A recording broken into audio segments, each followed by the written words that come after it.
Buyurun Lətifə xanım, söz sizdədir. Axşamınız xeyir olsun Kamiləm sizin də, qoşulan izləyicilər, dinləyicilərimizin də.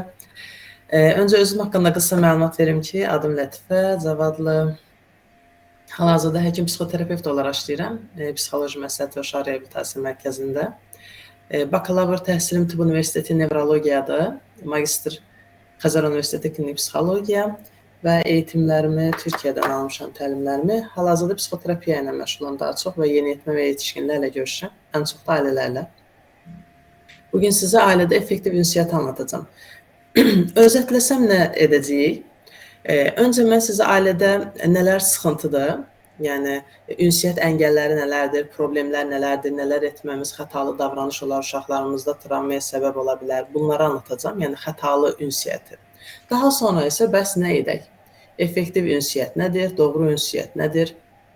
Necə edək ki, nə şiş yansın, nə kebab. Yəni həm öz fikrimizi bildirək, həm də qarşı tərəfi incitmiş olmayaq. Bunu anlatacağam.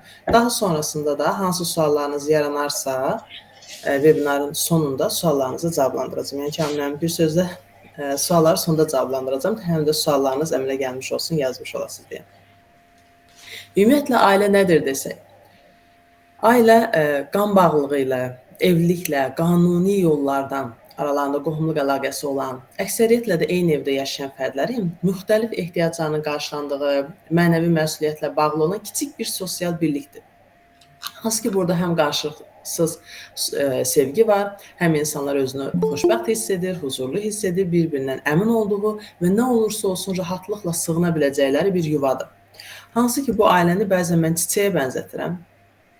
Necə ki, hər bir çiçəyin baxma, qayğıya, izlənilməyə ehtiyacı var. Eyni şəkildə həyatımızdakı xüsusi əlaqələrin də buna ehtiyacı var. Evliliyimizin də eyni şəkildə. Yəni, evlilik fərqli davranılacaq, zərər veriləcək, öz başına buraxılacaq, baxım verilməyəcək bir şey deyil. Laqeydli edilən hər bir şey olduğu kimi qalmadığı, pozulduğu kimi bu evliliyə də zərər verir və təbii ki, evliliyin içərisindəki ünsiyyət də çox rol oynayır bu mövzuda. Yəni, nə qədər ki, ünsiyyət effektiv olarsa, doğru olarsa, sağlam olarsa, o qədər də evliliyimiz bəhrələnmiş olur. Bəs nədir ünsiyyət? Ünsiyyət insanlar arasında bir informasiya mübadiləsidir. Hansı ki, bu ünsiyyət vasitəsilə biz bir-birimizi qavrayırıq, anlayırıq, bir-birimizə məlumat vermiş oluruq, duyğu və düşüncələrimizin alış-verişidir qarşılıqlı. Yəni, şəxslərin həm şuurlu olaraq, həm də şuursuz olaraq çatdırmaq istədikləri duyğu və düşüncələrini bir-birlərinə bildirməsidir ünsiyyət. Və bu ünsiyyət doğularkən verilmir, yaşarkən öyrənilir və inkişaf etdirilir. Hətta belə bir tədqiqat aparılıb, hansı ölkədə aparıldığı unutdum, amma çox dəhşət verici bir tədqiqatdır. Bir alim merak edir ki, görəsən uşaqlar böyüyərkən yanında heç bir şəkildə danışılmasa, bu uşaqlar hansı dildə danışarlar və bir neçə uşağı alırlar tədqiqata doğulandan etibarən. Fiziksel ehtiyaclarını qarşılayırlar, amma heç bir şəkildə yanlarında ünsiyyət qurulmur. Bu uşaqların bir çoxu vəfat edir. Ölüm səbəbləri bilinmədən ölürlər. Ölməyib həyatda qalanları da inkişafdan çox geri qalırlar deyə tədqiqatı yarım saxlayırlar və artıq bu uşaqların hansı dildə danışacaqları da bilinmir. Yəni, bu qədər acı bir şəkildə sonlanır bu tədqiqat, çox uşağın ölümünə səbəb olur. Bu belə göstərir ki, demək ki, bir uşaq üçün ünsiyyət o qədər əhəmiyyətli bir şeydir ki, sadəcə fiziksel ehtiyacın qarşılanması yetmir. Və eyni şəkildə Böyük Vətən müharibəsi zamanında baş vermiş bir hadisə var. Təbii ki, insanların çoxu o müharibədə həlak olur və bir yetimxana olur.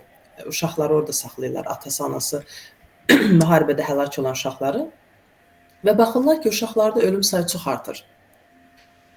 Daha sonra belə bir qərar alınır, həmin müəssisəyə başqa işçilər daha götürülür, hansı ki, bu işçilərin tək vəzifəsi uşaqlara sevgi verməkdir. Yəni, bir nəfər baxıcı fiziksel ehtiyaclarını ödür, yəni paltarlarını dəyişir, yeməklərini verir, digər baxıcı isə sadəcə sevir. Qucağına alıb sevgi göstərir, ünsiyyət qurur bu uşaqlarla və ölüm faizini bu şəkildə aşağı salmış olurlar. Ünsiyyət vasitəsilə biz bir-birimizi anlayırıq. Sevdiyimizi bildirmiş oluruq, əlaqə başlatmış oluruq, əlaqə sonlandırırıq. Həm özümüz haqqında məlumat vermiş oluruq qarşı tərəfə, həm qarşı tərəf haqqında məlumat əldə etmiş oluruq. Və indi biz ünsiyyəti düzdür, daha çox ailə yönlü danışacağıq, amma bu gün öyrənəcəyiniz bu effektiv ünsiyyət metodlarını həm karyerada, sosial həyatınızda hər bir yöndə istifadə edə bilərsiniz. Və bir ailədə təbii ki, bəzi atalar sözü ki var, tərbiyə beşikdən başlayır, anasına bax, qızını al, ot kökü üstə bitər kimi. Bunu ünsiyyət yönü ilə baxsaq, uşaq valideynlərinin necə ünsiyyət qurmasına baxıb onları təkrarlamış olur. Məsələn, bir neçə nümunə verəcəyim indi sizə. Hansı ki, ana nə demiş olur və uşaq nə anlamış olur ailədə, ünsiyyət olaraq. Deyək ki, ata ilə ana ailədə səslərini yüksəldərək sözlərini izah etməyə çalışırlar, qışqıraraq bir-birlərinə hakim olmaya çalışırlar. O zaman uşağın anladığı bu olur ki, aha, demək ki, mən dərdimi ancaq səsimi yüksəldərək ya da qışqıraraq izah eləyə bilərəm. Bu, uşağın ailədə öyrənmiş olduğu bu olur. Və ya valideynlərindən biri əsəbidir, amma susur, bunu bildirmir, sadəcə küsür. Burada uşağın anladığı olur ki, hirsini bildirmə. Əgər hirsini bildirsən, o zaman sevilməzsən.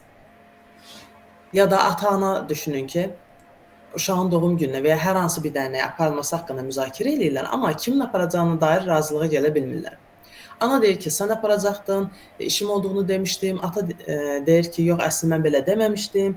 Sən həmişə belə eləyirsən kimi danışıqlar uzanır və evdə bir savaş. Burada uşağın anladığı odur ki, hər şeyin səbəbkarı mənəm. Mənə görə belə oldu. İnanın, bu şəkildə gələn bir pasiyentim var idi. Normalda bilirsiniz, pasiyentlərimizin bütün məlumatları məxfidir və biz bunu verə bilmərik. Ona görə mən sizə bəzi məlumatlar verərkən belə anlaşaq.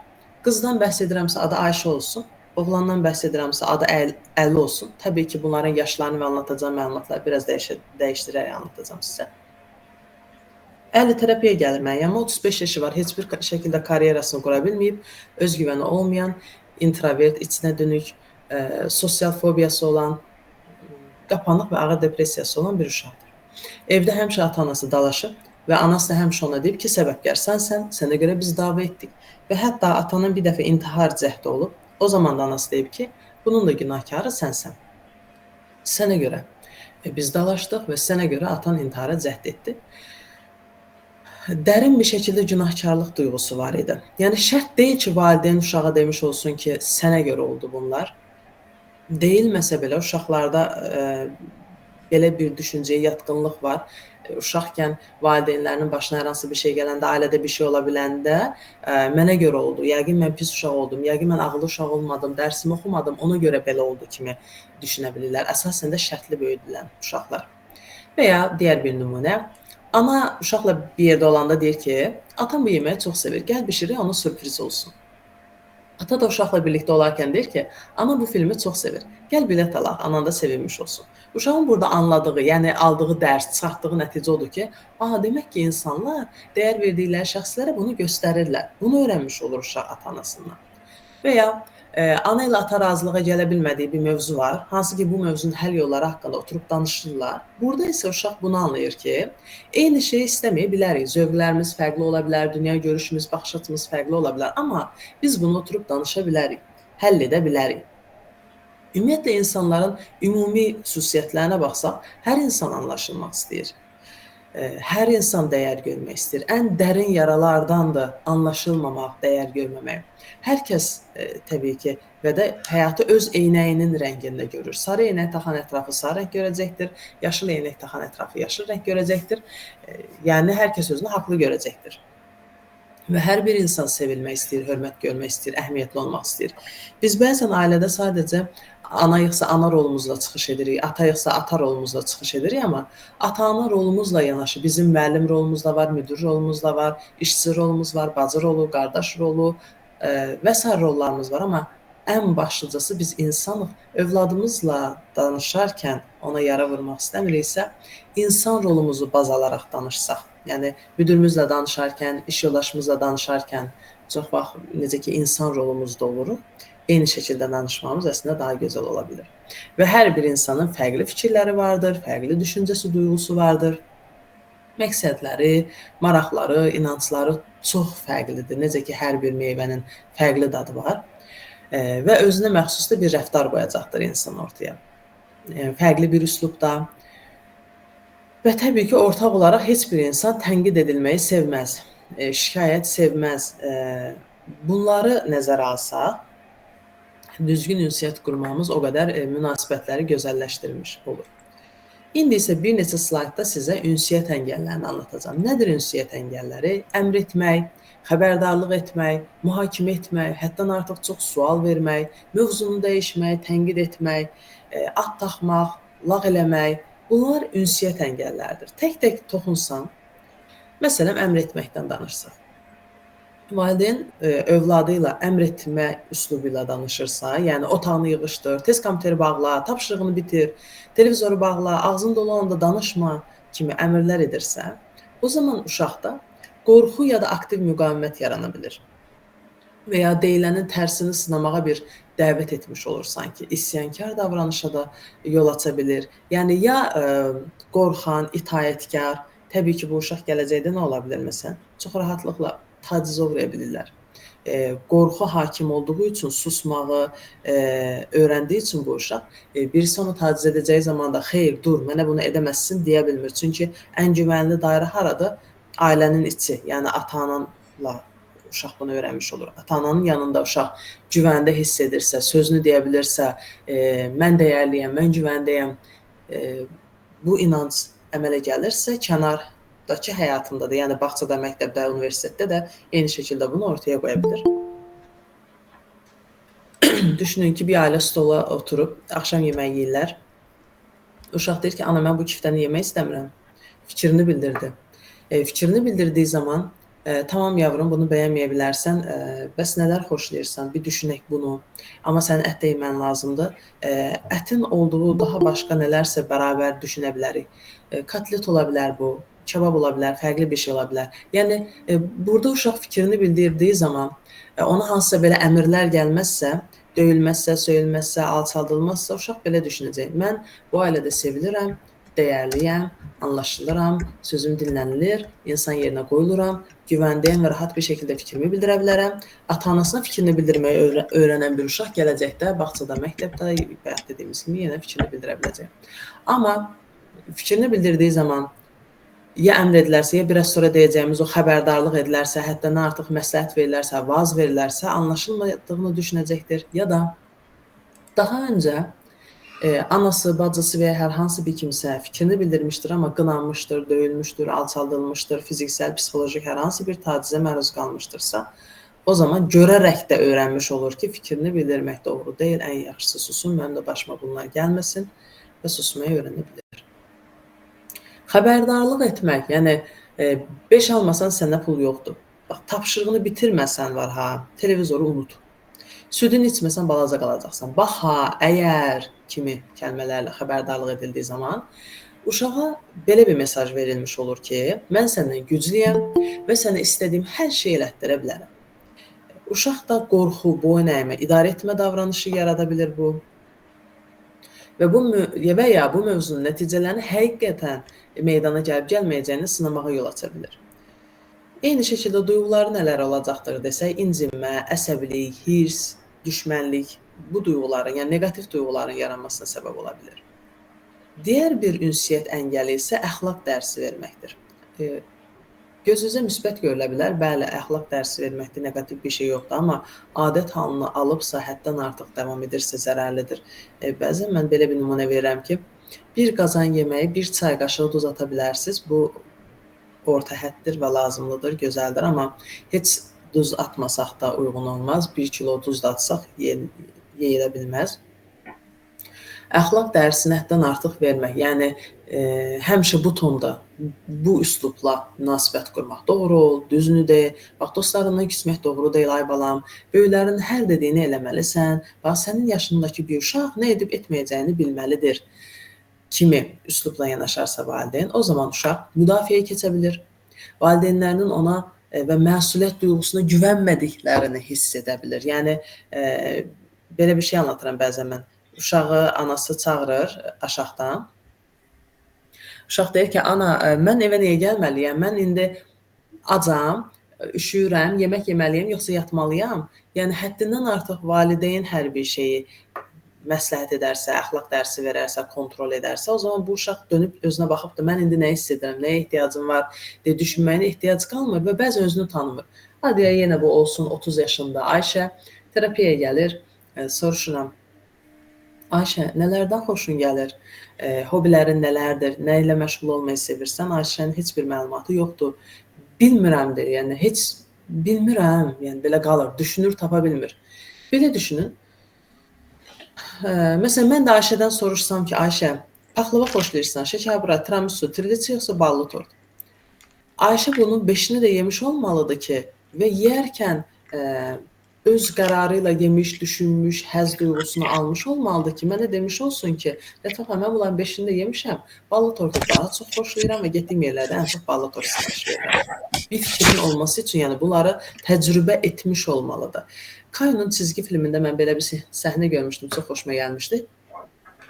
Hava qarlıdır, qar yağır, Kayo çölə çıxır oynamağa və çölə çıxarkən paltosunu geymir. Geymək istəmir, ana heç bir şey demir. Sadəcə paltonu əlinə götürür və çölə çıxırlar. Bir neçə dəqiqə keçdikdən sonra təbii ki, Kayo üşüyür. Üşüdüyü üçün paltosunu geyinmək istədiyini bildirir və anası da verir və paltonu geyinir. Burada nə oldu bilirsizmi? Məsələn, ana əxlaq dərsi versəydi, deyəcəkdi ki, ay bala, hava soyuqdur, qışdır, bax, -5 dərəcədir, palto giyməlisən, mən səndən böyüyəm, mən səndən 35-40 yaş böyüyəm. Anan deyəndə eşit, ay bala, mən sənin pisliyi istəmirəm kimi 1 saat vaaz verə bilərdi, əxlaq dərsi verə bilərdi. Bunun yerinə Kayoya buraxdı. Kayo 3-4 dəqiqə üşüdükdən sonra anladı ki, qar yağdığı zaman palto geyinməsi üşüyərmiş, paltosunu geyindi, dərs almış oldu, bir daha da ömründə bu xətanı təkrarlamayacaq, yaşayaraq öyrənmiş oldu. Təbii ki, həyatda hər bir şey yaşayaraq öyrənəməyiz. Yəni, məsələn, narkotikin, içkinin zərərlərini şərt deyil ki, biz həyatımıza keçirək, yaşayaq, öyrənək. Amma bəzi kiçik nüanslar var ki, biz orada zərərinin demək olar olmadığı ya da çox olmadığı məsələlərdə uşaqlarımıza bu şəraiti yaradarıqsa, təcrübə edərək öyrənərlərsə bir ömür boyu onu həyatlarını keçirmiş olurlar. Məsləhət vermək, həll yolunu göstərmək. Bax, sənin yerində olsam, plan quraraq iş görərəm, südünü içəcəksən, boyun uzanacaq, bax, sənə bir təklif edeyim, bilsən, əslində, bax, bilsən, nə eləsən daha yaxşı olar kimi danışdığımız zaman ya da, məsələn, biz uşaq olanda atamızın yanında gülməzdik, zamana gəncənin bunu anlaması çox çətindir, bilsən, sən həmişə öz bildiklərini eləyirsən, mənim təcrübələrimdən yararlanmırsan, valideyn belə davrandığı zaman bu uşaqda günahkarlıq duyğularına səbəb olur. Yəni, özünü qüsurlu, xətalı, günahkar, belə əksik hiss edir də, yəni onda çatışmayan bir şeylər var demək ki, bu uşağın əxlaqında və s. Və ata-anadan asılı olan bir uşaq yarana bilir burada. Uşaq öz problemlərini öz-özünə həll etmək qabiliyyətinin olmadığına inanıldığını göstərir. Yəni, mən burada bu xətaları edirəm və ata-anam da dayanmadan mənə dərs verirsə, demək ki, məndə çatmayan bir şey var da. Ya mənim ağlım çatmır, ya potensialım çatmır, nəsə bir şey çatmır məndə düşüncəsi olur bu uşaqlardan. Bir aktrisanın mən danışığına qulaq asmışdım, çox xoşuma gəlmişdi. Türkiyəli bir aktrisa demişdi ki, yeniyetmə zamanı atamdan izin alıb bir yerə getdiyim zaman dedim ki, ata, nə vaxt qayıdım? Ona dedi ki, qızım, sən özün əlvi vicdanına qoy, öz hisslərinə bax. Əgər sən hiss edərsənsə ki, evə gəlmək zamanında gələrsən, özün bunu hiss edəcəksən. Və deyir ki, mən eləcə də elədim. Mən oturduğum yerdə birdən baxdım ki, mənim içimdən gəlir ki, mən evə gedim. Hiss edirəm ki, artıq evə getmək zamanıdır. Evə gəldim. Gəldiyim zaman dedim ki, ata, mən doğru zamanda mı gəlmişəm? Atam da dedi ki, bəli qızım, afərin sənə. Sən özün ən doğrusunu bilirsən. İndi bir də düşünün, bu qızda nə yaranır? Hansı duyğular? Yəni, demək ki, mən də başara bilirəm, mənim də ağlım var, mən də qərar verə bilirəm, düzgün qərar verə bilirəm, bir yerə getdiyim zaman nə zaman geri dönəcəyimi bilirəm. Yəni, bu qızda artıq o günahkarlıq, əksiklik, qüsurluluq, xətalılıq düşüncəsi yaranmamış olur. Həddən artıq günahlandırmaq, xətalı görmək üslubu. Yəni, məsələn, nə vaxt verdiyin sözdə durdun ki, bu elədiyinə inana bilmirəm, yetkin bir insan kimi düşünmürsən, onsuz da sən tənbəlsən kimi, yəni günahlandırmaq, xətalı görmək uşaqlarda çatışmazlıq, axmaqlıq, səhv qiymətləndirmə mənasını yaradır. Belə bir düşüncəyi gətirib çıxarır. Bu, ya uşağın ünsiyyəti kəsməsinə səbəb ola bilir, ya ümumiyyətlə uşaq bu mühakimə və tənqidləri həqiqət olaraq qəbul edir, buna inanır. Çünki 0-10 yaşda uşaq bilirsiniz, biraz süngər kimi olur. Süngəri necə ki, biz suyun altına tutduğumuz zaman suyu hop durur canına. İçə alma deyirik buna psixologiyada. İçə alır valideyn hər nə deyərsə. Çünki 0-10 yaşda hələ mücərrəd düşünmə yaranmayıb, 11 yaşdan etibarən yaranır mücərrəd düşünmə. Valideyn nə deyərsə uşaq bunu real bir fakt olaraq qəbul edib inana bilir. Hələ ki analiz sintez eləmir. Yəni belə demir uşaq məsələn. Bu gün anam atamla dalaşıb, əsəbidir, ona görə mənə axmaq dedi. Əslində mən axmaq deyiləm. Bunu yetişkin bir insan düşünə bilər, amma bir uşaq çox da bu qədər analiz sintez edəmədiyi üçün bəzən bunu içinə hopdurur və bəli, mən pisəm. Ya da tam tərsi qarşılıq verəcəkdir. Siz də mükəmməl deyilsiniz, siz də düz deyilsiniz kimi çox qarşı çıxmaya səbəb ola bilər ki, bu da qarşı olma, qarşı gəlmə pozuntusunun yaranmasına və gələcəkdə də antisosiallığa qədər gətirə bilir. Ad taxmaq, lağ etmək, sən eynən bir körpə kimi davranırsan, o paltarlarla bir təlxək kimi görünürsən, sulu gözsən, bu mobbing məsələsi məktəblərdə bu bir neçə bu yaxınlarda da oldu, şahid oldunuz yəqin ki. Belə mobbinglər uşağın özünü dəyərsiz hiss etməsinə səbəb olur, sevilmədiyi qənaətinə gətirib çıxara bilir. Xəyal qırıqlığı yaranır, uşaqda özgüvən əksikliyi yaranır təbii ki, ya qarşılıq verir, qarşı çıxacaqdır, ya da ailəsinə qarşı və dostlarına qarşı hirs, kin, üsyan duyğuları bəsləyəcəkdir. Yəni kim onu lağ edən, ad taxan birini sevə bilər ki? Digər bir ünsiyyət əngəli isə şərh etmək, təşxis qoymaq.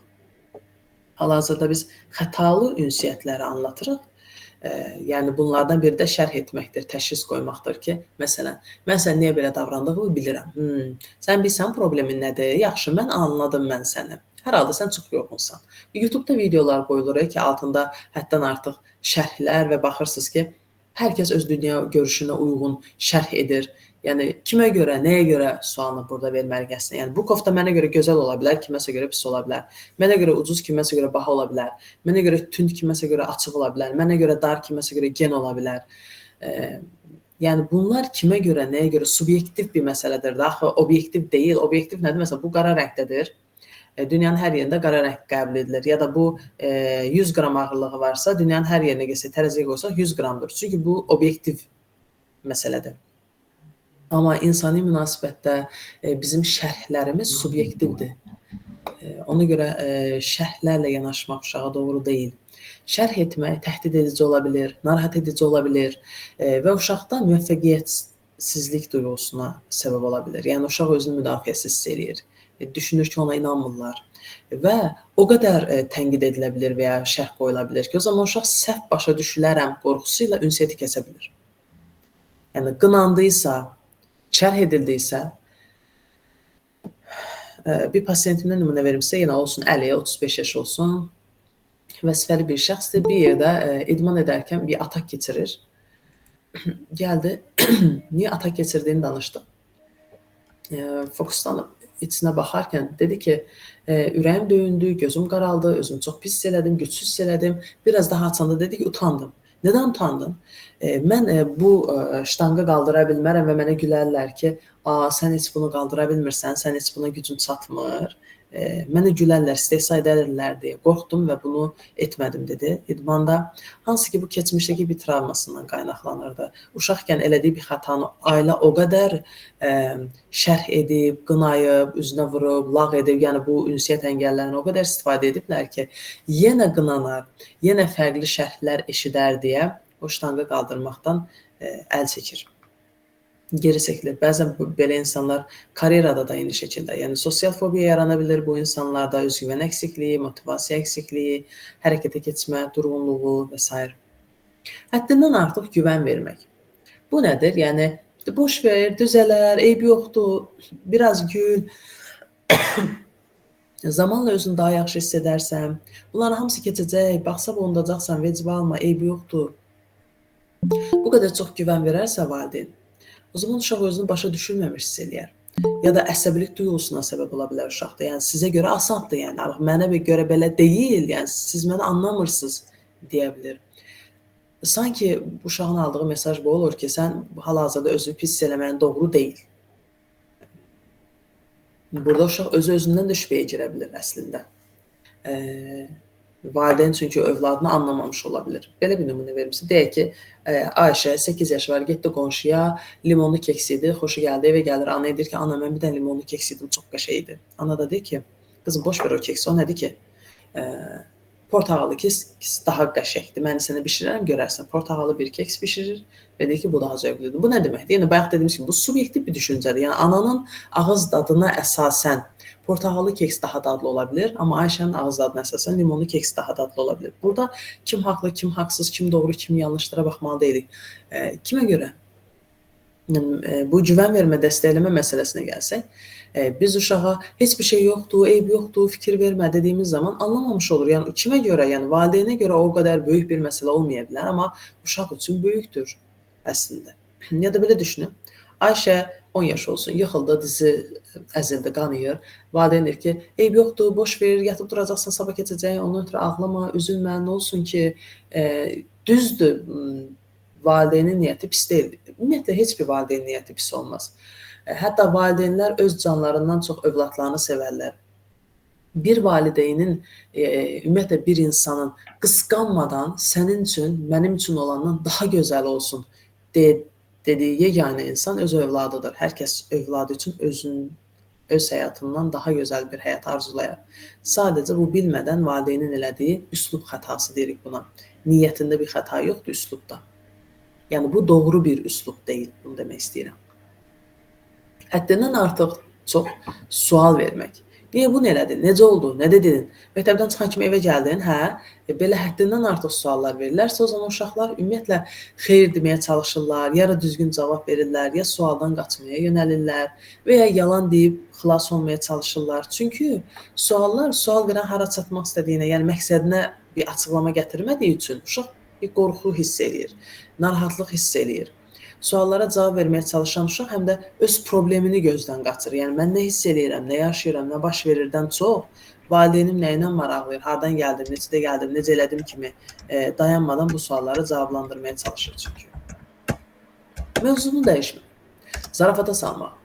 Gəl biraz gözəl şeylərdən danışaq. Fikir vermə əşi boş idi. Həyatın çətinliklərlə mübarizə aparma əvəzinə gəl, görməzdən gələk də. Belə bir mesaj vermiş olur o zaman valideyn övladına və uşaq problemlərinin əhəmiyyətsiz, mənasız olduğunu düşünmüş olur. Yəni, belə zənn edə bilir bu halda. Və ya həddən artıq müsbət dəyərləndirmək. Bu paltar sənə çox gözəl yaraşır, oğlum, sən var çalışdıqca bacaracağını bilirəm, çox gözəldir, aha, sən çox gözəlsən, haqlısan, məncə sən çox yaxşı edirsən kimi, həddən artıq bu biraz polyannaca kimi də, yəni çox müsbət dəyərləndirildiyi zaman bu ya ailənin gözləntilərinin çox yüksək olduğunu göstərə bilir, ya söylənənləri səmimiyyətsiz bir manevr kimi göstərə bilir uşağın gözündə və ya deyilən tərif uşağın özünün obrazı ilə uyğun deyilsə, uşaqda bir qayğı yarada bilir. Çünki valideyn uşağa sən həddindən artıq çox gözəlsən dedi deyək ki. Axı bu uşaq məktəbə, bağçaya gedəndə orada özündən qat-qat daha gözəl olan uşaqlar görəcəkdir və o zaman da anaya və ya ataya inam etə biləcəkdir. Bir nümunə versək indi. Deyək ki, gənclik çağında bir qızımız var. Belə bir hadisə var. Deyir ki, ana, geyinəcək heç nəyim yoxdur. Mən ümumiyyətlə paltar almalıyam. Bu paltarlarla çölə çıxa bilmərəm. Sabahat gününə də getməyəcəm. Əminəm ki, hamı mənə güləcək. İndi baxaq ata-ana cavablarına və bunların hansı nə anlama gəldiyinə baxaq. Elə şey olar, gör nə qədər paltarın var. Bunu geyin get də. Bunu geyin get. Bu əmr etməkdir, istiqamətləndirməkdir. Onu da tapmayanda görərsən sən, desə valideyn. Bu xəbərdarlıq eləmək, gözdağı verməkdir. Utan həqiqətən. Bunu tapmayan o qədər insan var ki, Afrikadakı uşaqların halını görsən, bu əxlaq dərsi verməkdir. Bir mövzuda heç bir şey eşitmək istəmirəm, deyərsə valideyn, mövzunu dəyişdirir, yəni qaçır problemdən. Qızım, sən var lap körpə kimi davranırsan, deyərsə, lağ eləmiş olur, at taxmış olur. Bax, bu sənə yaraşar. Məncə sən bunu geyin get, ən yaxşısı. Yaxşı, dedi, deyək ki. O zaman da bir öğüt verdi, həll yolunu göstərdi. Ya da sən nə dediyini bilmirsən, deyərsə, mühakimə etmiş olur. Mənim qızım əlindəkilərlə xoşbəxt olmağı bilər. Belə deyərsə, müsbət dəyərləndirir. Yəni, təriflədi, amma boş bir tərifdir, bilirsiniz ki, bu. Və ya, mən bilmirəm sən niyə belə eləyirsən. Sən o rəfiqələrin var o imkanlı sinifdəki, onlara baxıb belə eləyirsən. Bu şərh etmək, yəni bu valideynin yorumudur sadəcə. Və bu cavabları valideynlər uşaqlarda danışmağa, paylaşmağa mane olur, müdafiəyə keçməyə səbəb ola bilir. Kin, nifrət duyğularını oyada bilir, etibarsızlığı artıra bilir, sorğulanma hissi oyadır və ya sən əhəmiyyətli deyilsən, problemin əhəmiyyətli deyil kimi bir düşüncə yaradır. Dinlənilən uşaqlar isə belə düşünür. Valideynlərim məni dinləyirsə, demək ki, valideynlər məni nəzərə alır, mən ana-atam üçün əhəmiyyətliyəm, dəyərliyəm, məni anlamaya çalışırlar kimi. Nə etsək o zaman, nə etməliyik desək? Sevməli deyəcəksiniz, sevmirikmi? Təbii ki, sevirik. Amma sevgi dillərindən istifadə edərək övladlarımıza doğrudan da sevdiyimizi hiss etdirməli. Düşünün ki, ata ilə bala terapiyaya gəldilər. Ata edirsən ki, övladımı sevirsən, deyir ki, əlbəttə sevirəm, mən övladım üçün canımı verərəm. Uşağa deyirsən ki, səncə atan səni sevirmi desək, belə düşünün. Deyir ki, yox, ata məni sevmir. Niyə? Yəni, nə oldu ki, sən belə bir nəticəyə gəldin? Bilirsiniz, Lətifə xanım, mənim keçən dəfə bax, məsələn, velosipedim sınmışdı. Atamın heç vecinə də olmadı və onu düzəltmədi. Bu uşağın sevgi dili xidmət davranışıdır. Bu uşaq xidmət davranışı gördüyü zaman sevildiyini düşünür, məsələn. Ona görə velosipedi sındığı zaman düzəltməməsi ilə elə bilir ki, atası onu sevmir. Və ya bəzi uşaqların sevgi dili, uşaqlar deməkdir, bu bütün insanlara onsuz aiddir. Onay davranışlarıdır. Valideynlər onu onayladığı qədər sevildiyini hiss edir.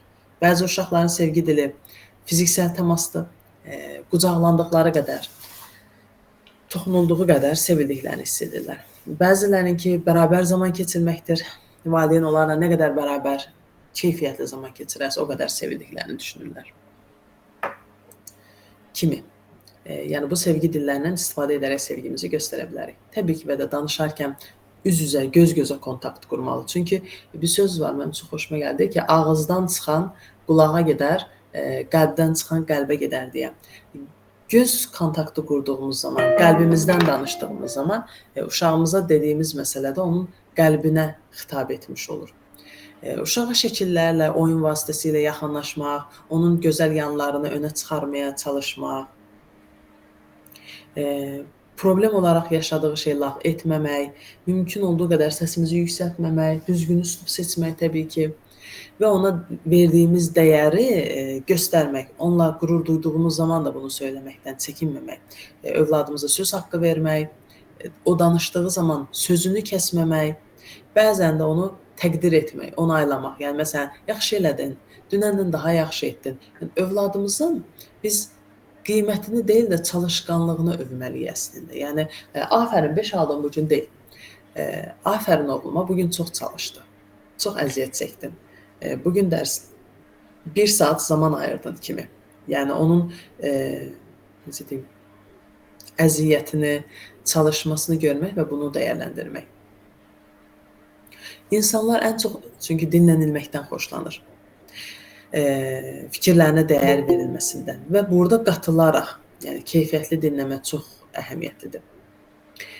Düzgün münasibət qurarıqsa övladımızla, doğru bir ünsiyyət qurarıqsa, o zaman uşaqlarımız öz ayaqları üzərində durmağı öyrənirlər, öz güvənləri əmələ gəlmiş olur, özü ilə və ətrafı ilə uyumlu olan sağlam psixologiyada bir uşaq böyütmüş oluruq. Hansı ki, ailənin verəcək bu tərbiyə də ünsiyyətə bağlıdır da. Yəni, əgər ki, biz düzgün ünsiyyət qurarıqsa, bizimlə aralarındakı bağ düzgün olarsa, o zaman bizə hər bir şeyi anlata bilərlər. Məsələn, belə bir şey anlatım sizə, əli olsun yenə 15 yaşında. Siqaret çəkməyə başlayır, ailəsindən gizli. Amma siqaret çəkmək üçün də pulu yoxdur. Necə eləsin ki, pul əldə etsin. Bir gün telefonla oynayarkən onlayn bir qumar çıxır qarşısına. Düşünür ki, mən qumar oynayaramsa, buradan pul qazanaram və bununla da siqaretimi ala bilərəm. Qumar oynayır və təbii ki, orada uduzur, bəlli bir məbləğdə borcu da olur artıq qumara. Sonra görür ki, batmağa doğru gedir artıq və heç də vəziyyət yaxşı deyil və ondan artıq pul tələb edirlər. Valideyni ilə arası yaxşı olduğu üçün, valideynə güvəndiyi üçün, döyülməyəcəyini, söyülməyəcəyini, evdən qovulmayacağını, yəni bir sözlə bildiyi üçün valideynin biri ilə danışır və deyir ki, ay ata, məsələn, bu atası olsun, mən belə bir məsələ elədim, amma bilirəm ki, düz etməmişəm, sənin güvənimi belə incitmək istəməzdim, amma yenə də mənə bu mövzuda dəstək ola biləcək yeganə insan da sənsən, bunun fərqindəyəm, ona görə düşündüm ki, sənə anlatım. Atası qumar borcunu ödəyib kapatır və dəstək olmaya çalışır. Bir psixoloqa gətirir təbii ki və psixoterapiya müddəti başlamış olur uşağın. Bunu niyə anlattım? Övladlarımız xəta edə bilərlər, bataqlığa düşə bilərlər, başlarına hər hansı bir şey gələ bilər. Amma bizə güvənərlərsə qapımızı döyərlər, bizə güvənərlərsə gəlib anlatarlar. Bu şəkildə çox qarşılaşıram. Uşaqkən tacizə uğrayan bir çox pasientlərim oldu.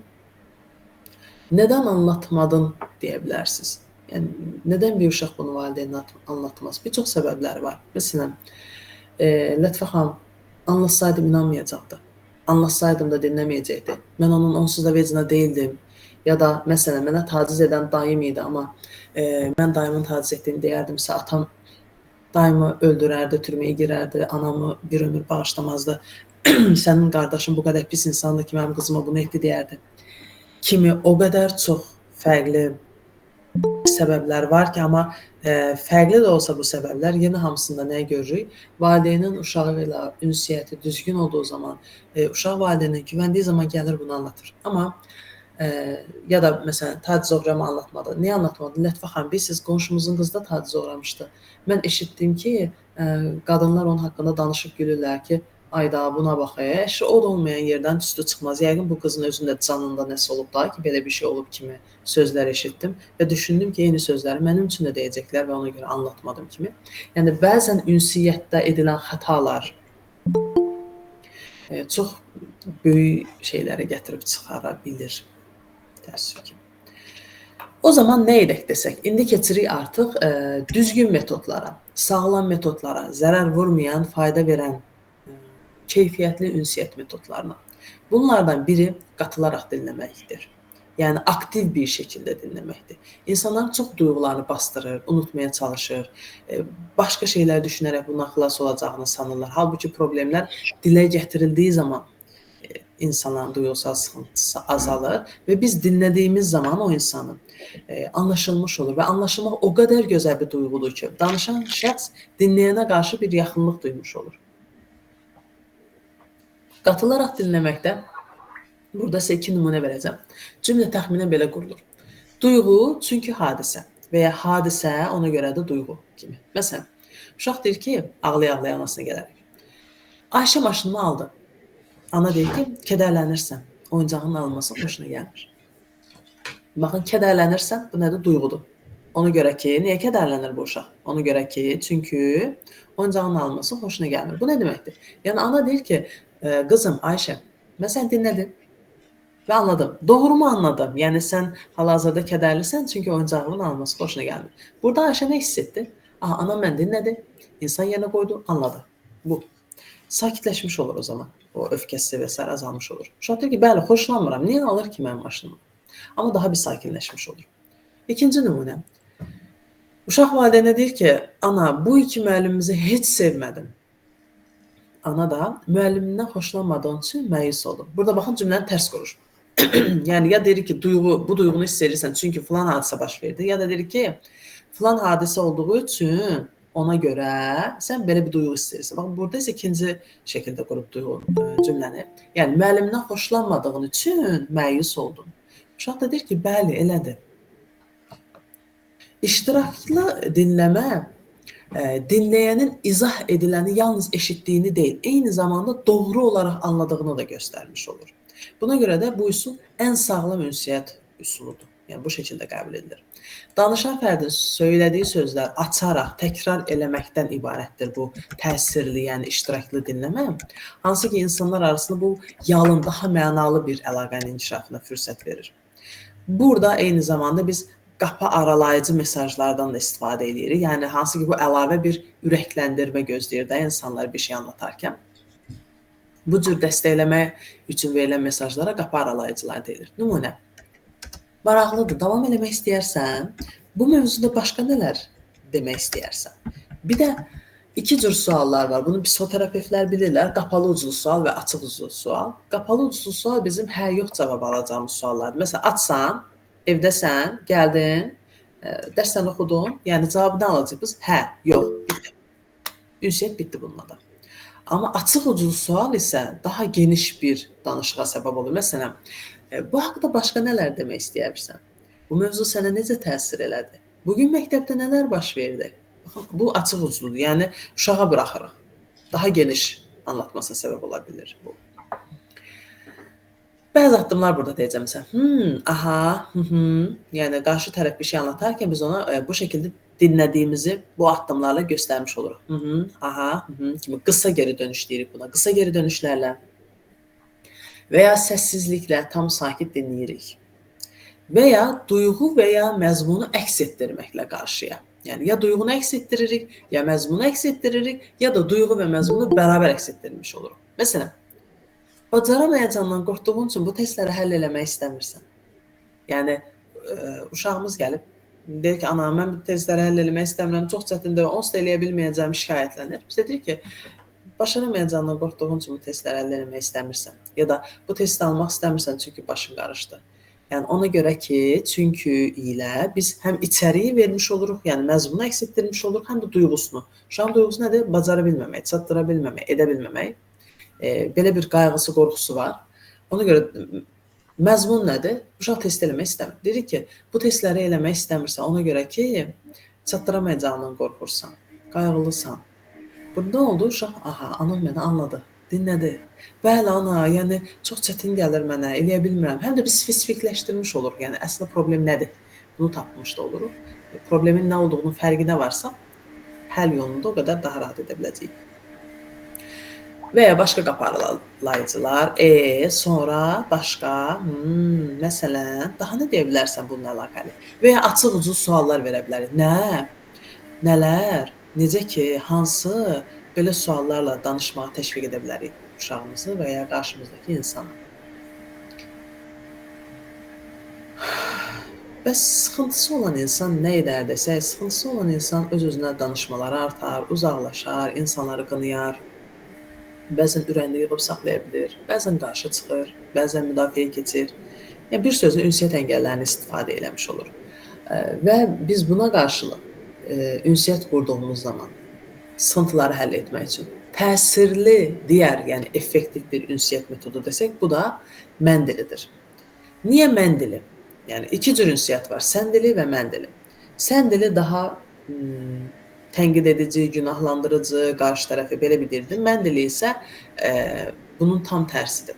Yəni əgər istəmiriksə ki, evlərimiz o təhlükəli maddə daşıyan yük maşını kimi olsun, hansı ki o maşınlar hər an partlaya bilər də, onlardan qorxuruq. Onu da içimizdə yığıb saxlamayacağıq. Hiss etdiklərimizi, düşündüklərimizi ifadə edəcəyik.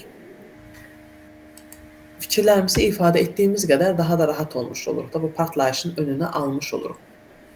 Yəni düşüncələrimizi qarşıdakı insana mən dili ilə anlatmış olduğumuz zaman həm qarşı tərəfi mühakimə etməmiş oluruq, həm şərh etməmiş oluruq, həm də məzmun eyni qalır, amma məna fərqli olur. Məsələn, belə düşünməkdə səhvsən yerinə. Mən belə düşünürəm dediyimiz zaman eyni məzmunu çatdırdıq biz qarşı tərəfə, amma məna fərqli oldu. Bir şey ağlıma gəldi burada. Hani bir padişah yuxu görür. Yuxu yazanlar yuxusunu yozurlar. İlk yuxu yazan deyir ki, padişahım, siz bütün nəslinizin meydini görəcəksiniz, ölülərini görəcəksiniz, hamısının ölüsünü görəcəksiniz. Padişah bununla çox qəzəblənir və o adama edam etdirir. İkinci yuxu yazan gəlir və deyir ki, padişahım, siz bütün nəslinizdən daha uzun ömürlü olacaqsınız. Ən çox yaşayan siz olacaqsınız nəslinizdə. Padişah buna çox sevinir və həmin adamlara mükafatlar verir. Həzrət Şah İsmayıl Xətainin bir sözü var idi. Söz vardır kəsdirər başı, söz vardır kəsər savaşı. Yəni yenə eyni sözü demiş oluruq biz əslində qarşı tərəfə. Amma üslubuna uyğun bir şəkildə demiş oluruq. Hansı ki biz bayaq dediyim kimi, yəni ana, müəllim, müdir, tələbə, gəlin və s. rollarımızdan çıxıb insan rolunu istifadə etdiyimiz zaman, inanın arada gecə ilə gündüz qədər fərq vardır. Hansı ki bu dediyimiz məsələni tam fərqli yerə aparıb çıxarmır da qarşı tərəf. Bir neçə misal versəm burada. Məsələn, burax qolumu. Bir də Azərbaycan dilində bilirsə, ingilis dilindən fərq odur ki, biz mübtədanı istifadə etməsək belə səndənmi, məndənmi danışdığını biz xəbər vasitəsilə bilmiş oluruq. Sən burax qolumu demiş oluram da, bu da sənlə məni istifadə etməkdən asılı olmadan. Burax qolumu, bu sən dilidir. Qolumun çəkilməsindən xoşlanmıram, mən dilidir.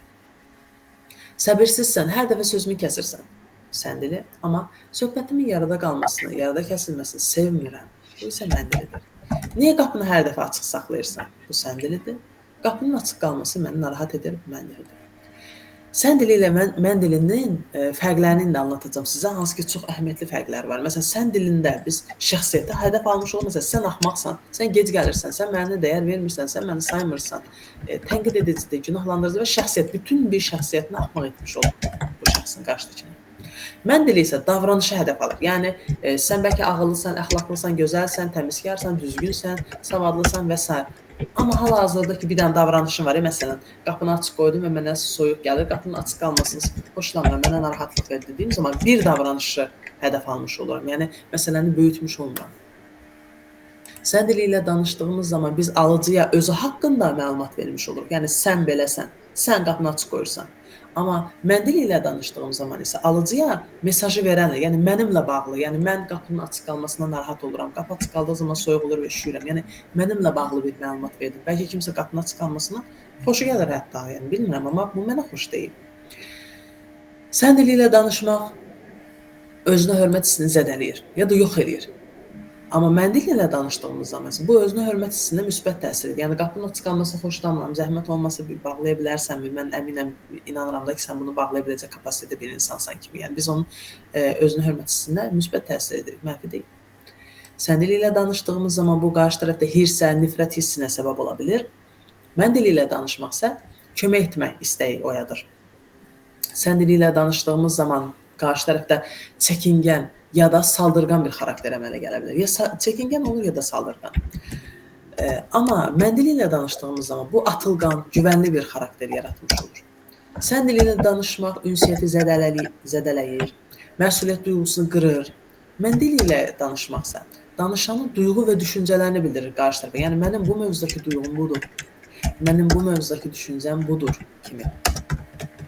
Bir çox ailələrdə çox fərqli problemlər var və inanın ki, ailə ilə işlədiyim zaman sadəcə bu mən dili, sən dilini anlatıp da bu yöndə ünsiyyət qurarkən belə bir çox problem həll olur. Belə bir nümunə verim sizə. Ayşə ilə Əli evlidirlər, 35 yaşları var, terapiyaya gəlirlər.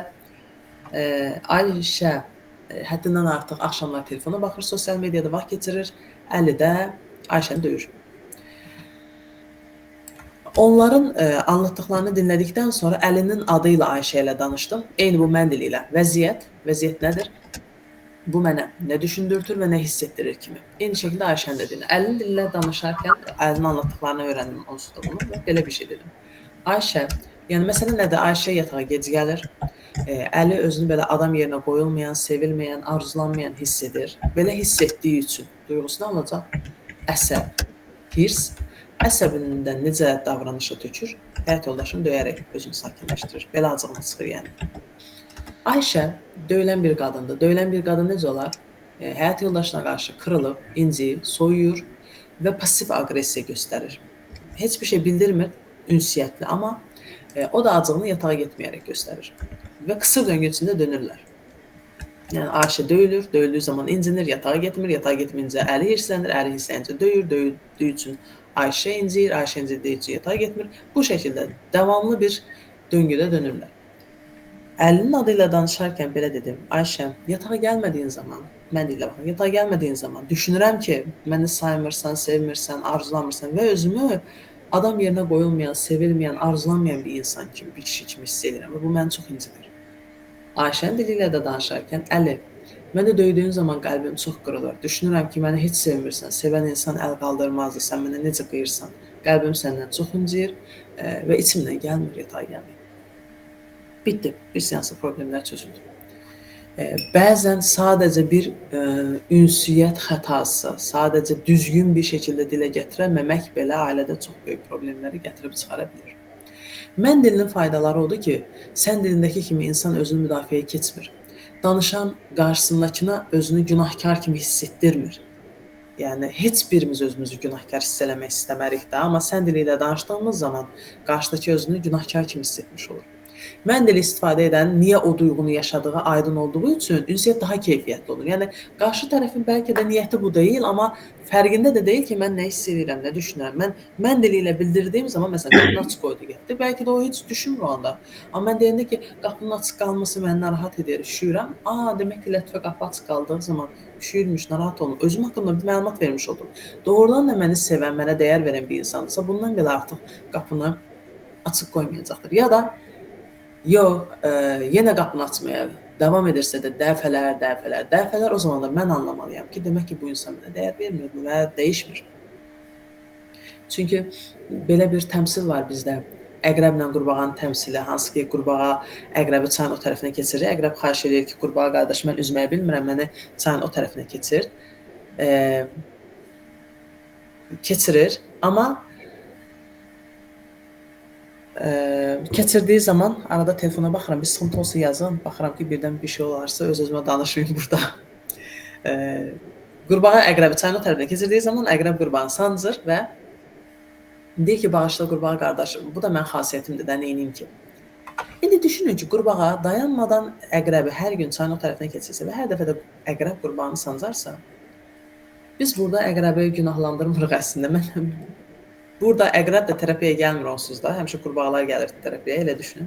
Və o zaman mən ona deyərdim ki, əqrəb sancmağa davam edir. Tamam, bu onun xarakteridir. Bəzi insanlarda şəxsiyyət patologiyaları var, şəxsiyyət pozuntuları var. Bəli, dəyişməzlər. Sancarlar və sancmaqdan zövq alarlar hətta bəzilər. Bəzi insanlarda sadistlik vardır, bəzilərində narsistlik, antisosiallıq vardır. Amma bəs qurbağa nədən buna izin verir? Nədən sancıldığı halda hələ də davam etdirir? Sualı qurbağaya vermək lazımdır. Buraya hardan gəldim? Xatırlasam indi deyəcəm. Mən dili ilə ifadə etsək, yəni qurbağa durub desək ki, əqrəb, mənə sancmandan xoşlanmıram, bu məni incidir və sancmanı istəmirəm, sərhəd çizmiş olur. Nə hiss etdiyini, nə düşündüyünü ortaya qoymuş olur. Əqrəb sancmaya davam edərsə, o zaman da qurbağa bunu anlayır. Aha, demək ki, bu əqrəb vaz keçməyəcək sancmaqdan. Mən beləyəm deyir əqrəb və əqrəb deyir ki, sən bilərsən, mən beləyəm və belə mənə xoşdur. O zaman qərar vermək sırası qurbağaya gəlir ki, qurbağa bu münasibəti davam etdirmək istəyirmi, yoxsa istəmir? Mən dili ilə ünsiyyət qurmanın faydalarından bəziləri də bunlardır ki, anlaşılmazlıqları azaltmış olur aramızda və yaxınlığı artırmış olur. Çünki sən dili ilə danışdığımız zaman axı, məsələn, qışqıran insanlar niyə qışqırırlar? Qəlbləri aralanmış olur incidikləri üçün. Qəlb aralananda qulaq da aralanır da, yəni sanki bir-birlərini eşitmirlər və ona görə qışqırırlar. Amma mən dili ilə danışdığımız zaman biz qışqırmadan da qarşı tərəfə nə hiss etdiyimizi, nə düşündüyümüzü bildirmiş oluruq və yaxınlıq artır, azalmır, yəni məsafə artmır, yaxınlıq artır. Bu yönü çox gözəldir mən dilinin. Mən dilinin qurulmasına dair indi bir neçə nümunə verəcəm sizə. Mən dili qurulduğu zaman konkret təsir axtarılır. Qınamadan qəbul edilməyən davranış bildirilmiş olur. O davranışın üzərimizdəki konkret təsiri söylənilmiş olur qarşı tərəfə. Hiss etdiyimiz duyğular deyilir və qarşımızdakı uşaq və ya şəxs davranışını dəyişdirib-dəyişdirməməkdə azad buraxılır. Yəni mən deyirəm ki, məsələn, qapını açıq qoyduğun zaman narahat oluram, mənə soyuq olur. Demirəm, qapını bağla, niyə bağlamırsan? Onu azad buraxıram davranışında, amma mən sadəcə öz duyğu düşüncəmi bildirmiş oluram. Məsələn, bir neçə nümunə burada verirəm. Sən dilini, mən dilini çevirəcəyik. Sən dili ilə desəm, belə deyərəm, hər dəfə gec gəlirsən, evə hər dəfə gec gəlirsən. Bu nədir? Sən dilidir. Baxın, günahlandırıcı, qarşı tərəfin şəxsiyyətini hədəf alan, hətta burada kişilərin egosuna toxunmuş ola bilər, qışqıra bilər, adrenalin qalxmış ola bilər, davaya gətirib çıxarmış ola bilər. Amma nə edir indi mən dili ilə? Davranışını təyin edir. Nədir məsələn? Davranışı nədir? 25 dəqiqədir gözləyir da. Yəni adam onu 25 dəqiqədir gözlədir. Davranış necə təsir edib? Konkret, vaxtı boşa gedib, üşüyüb. Duyğusu nədir? Əhəmiyyət verilmədiyi hiss edib. Cümləni belə qurur. 25 dəqiqədir gözləyirəm, vaxtım boşa getdi, üşüdüm, əhəmiyyət verilmədiyimi hiss elədim. Ya da belə bir nümunə verim. Hər dəfə gec gəlirsən də. Deyək ki, Əli evə çox gec gəlib, Ayşəyə də bildirməyib. Ayşə bir var desin ki, gec gəlirsən, xəbər eləmirsən, bir adam yerinə saymırsan, bu nədir? Təhqir edici, tənqid edici. Amma belə desən, evə gec gələcəyi və əvvəlcədən bildirmədiyin zaman narahat oluram, düşünürəm ki, görəsən başına bir şey mi gəldi, çox qayğılandım, narahat oldum və ya evə gec gələcəyi və əvvəlcədən bildirmədiyin zaman davranışı təyin edirəm. Nədir davranış? 25 dəqiqədir burada, amma bu Əl-Ayşə məsələsində belə deyək də, evə gec gələcəyini öncədən bildirməmək. Evə gec gələcəyi və öncədən bildirmədiyin zaman düşüncəsi nədir? Düşünürəm ki, yəni davranışı təsir mənə necə təsir edir? Görəsən başına bir şey mi gəldi? Və bu nədir məndəki duyğunda? Qayğı, narahatlıq, həyəcan. Və ya digər bir nümunə daha verək. Heç nəyi bəyənmirsən. Sən dilində. Bunu mən dilinə çevirsək, davranış nədir? Elədiyimi bəyənmədi də. Elədiyimi bəyənmədiyin zaman həvəsim sönür. Çünki bunu eləmək üçün çox çalışdım. Yəni davranışı təyin etdik, duyğunu bildirdik və davranışın konkret bizə necə təsir etdiyini. Mən kəlməsinə amma biraz diqqət etməli. Yəni burada mən dili dediyimiz bu eqolu mən dili deyil. Nağara kimi, nağara necə ki boşdur, səs çıxararıq. Mən başqa bir şeydir. Məsələn, mən sənə təzə projem haqqında danışmaq istəyirəm. Bu məni önə gətirməkdir. Bu biraz egoistcədir. Bunun yerinə təzə projemi dinləmək istəyirsənmi? Demək. Ya da mən sizin Facebook adresinizi öyrənmək istəyirəm. Bunun yerinə Facebook adresinizi verə bilərsinizmi? Mənim sizə xoş xəbərlərim var yerinə, sizə xoş xəbərlərim var. Bəzi insanlar var. Danışırlar, danışarkən diqqət edirəm. Deyək ki, 10 cümlə danışdı. 9 dəfə mən deyə bilir. Biz sizlə toxan, mən düşünürəm ki, mən evə gedəndə falan olmuşdu. Ona görə mən belə düşündüm, mən falan yerə qoydum, mən belə istədim, mən.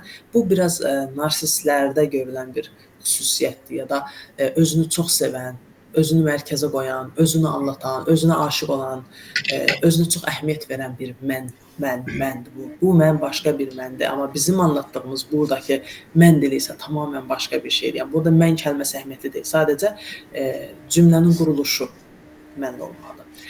Mən dilinin növləri var. Müsbət mən dili. Məsələn, mən xatırlatmadan dərsini oxumaq xoşuma gəldi. Önləyici mən dili var. 15 dəqiqə mən hamamda olacağam. Oradakən içəri girməni istəmirəm. Önləyirəm də, yəni övladım, mən 15 dəqiqə hamamda olacağam, yəni məlumat verirəm. Önləyirəm ki, hamamdayam da içəri girmə. Məlumatlandırıcı mən dili. Bugün mənim üçün çox çətin gün idi. Əsəbiyəm, yorğunam. Mən indi yarım saat uzanıb yataq otağımda dinlənəcəm. Olar ki, içəri girməyəsən. Nə etdim? Məlumat verdim övladıma. Yəni övladım, səninlə əlaqəli deyil. Sənin bu mövzuda bir günahın, xətan yoxdur. Səni günahlandırmıram da. Sadəcə mən bugün hal-hazırda işdən sonra əsəbi və yorğun gəlmişəm. Yarım saat yatmağa ehtiyacım var. Reaksiya verən mən dili. Xeyr, gecənin bu saatında kokteyl düzəldə bilmərəm, çünki maşının səsinin qonşuları narahat etməsindən qorxuram. Baxın, yenə mən dili ilə bir şey anlatmaq. Baxın, qorxuram. Kimdir burada qorxuram? Mən qorxuram. Amma mən kəlməsini istifadə etmədən.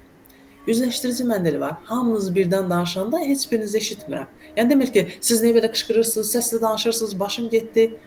Bunun yerinə hamınız birdən danışdığınız zaman heç birinizi eşitmirəm. Mən də mesajına qarşı belə biz dirənclə qarşılaşarıqsa,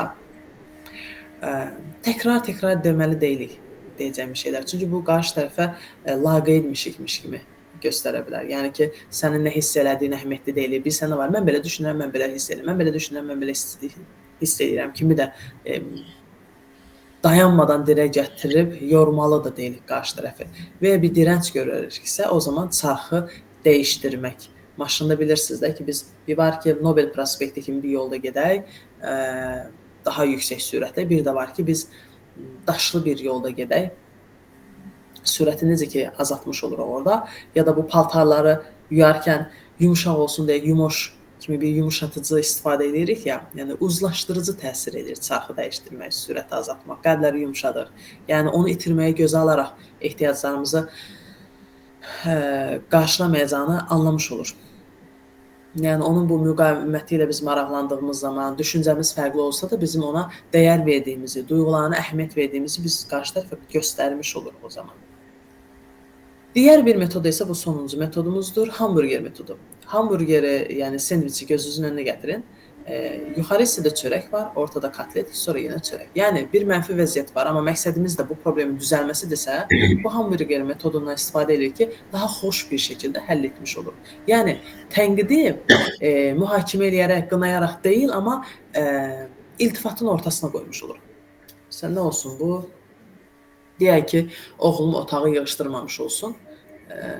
Bu xüsusiyyətlə bildirəcəm, amma bu xoş bir xüsusiyyət deyil də. Önündə, arxasına müsbət bir şey qoyacam. Məsələn, oğlum dərslərini vaxtında hazırlaman, hazırlıqlarına vaxtında gedib gəlmən məni çox məmnun edir. Bu mövzuda çox məsuliyyətlisən. Bir də pozitiv. Sonra bununla yanaşı otağı belə dağınıq saxlaman, belə natəmiz qalması məni narahat edir. Bununla yanaşı bilirəm ki, sən məsuliyyətli bir uşaqsan və bu problemi düşünüb həll edəcəksən. Buna əminəm ki. Baxın, problemi ortaya qoydum, müsbət, ortada mənfi. Bu şəkildə vermiş oldum. Webinarda anlatacaqlarım bu qədər. Diqqətiniz üçün təşəkkür edirəm, dinlədiyiniz üçün, zaman ayırdığınız üçün. İndi isə suallarınız varsa, suallarınızı səsləndirə bilərsiniz və ya yaza bilərsiniz. və onları cavablandıracağam. Buyurun, suallarınızı yazın. Təşəkkürlər yazıblar burada. Mən də təşəkkür edirəm hər kəsə, bayaqdan izləyirəm. Aysel Çox sağ xanım olun. təşəkkür eləyir. Sonra Ramilə Mustafayeva təşəkkür edib. Çox sağ olun. Suallar Ürək göndərənlər də görürəm. Çox sağ olun.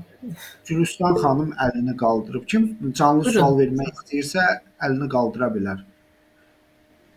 Buyurun Gülüstan xanım. Mən sual yox, sadəcə lap əvvəldə ailə, uşaq münasibətləri haqqında danışdınız. Bir məlumat vermək istəyirdim.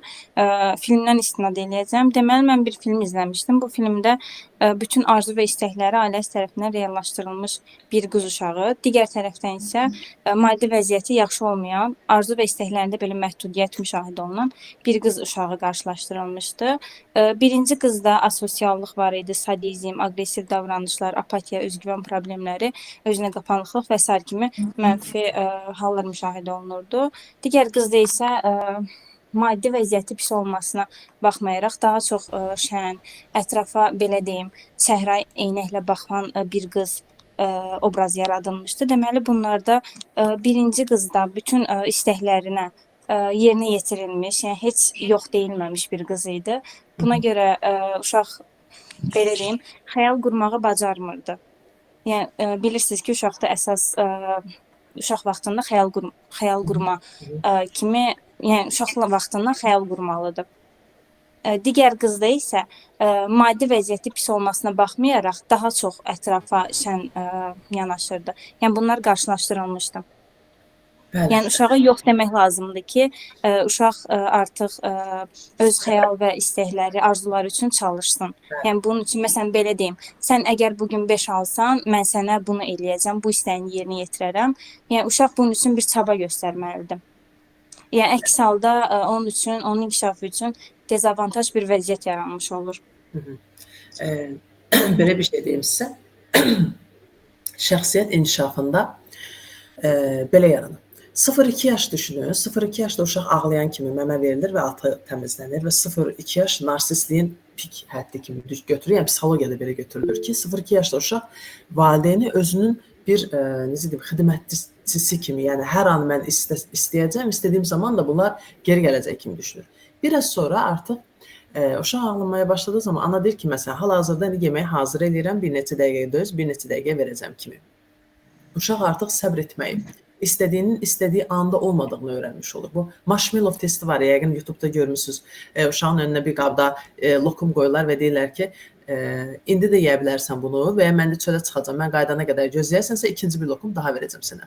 Bəzi uşaqlar gözləmədən həmən yeyirlər, digərləri isə gözləyir və ikinci marshmallowu alırlar.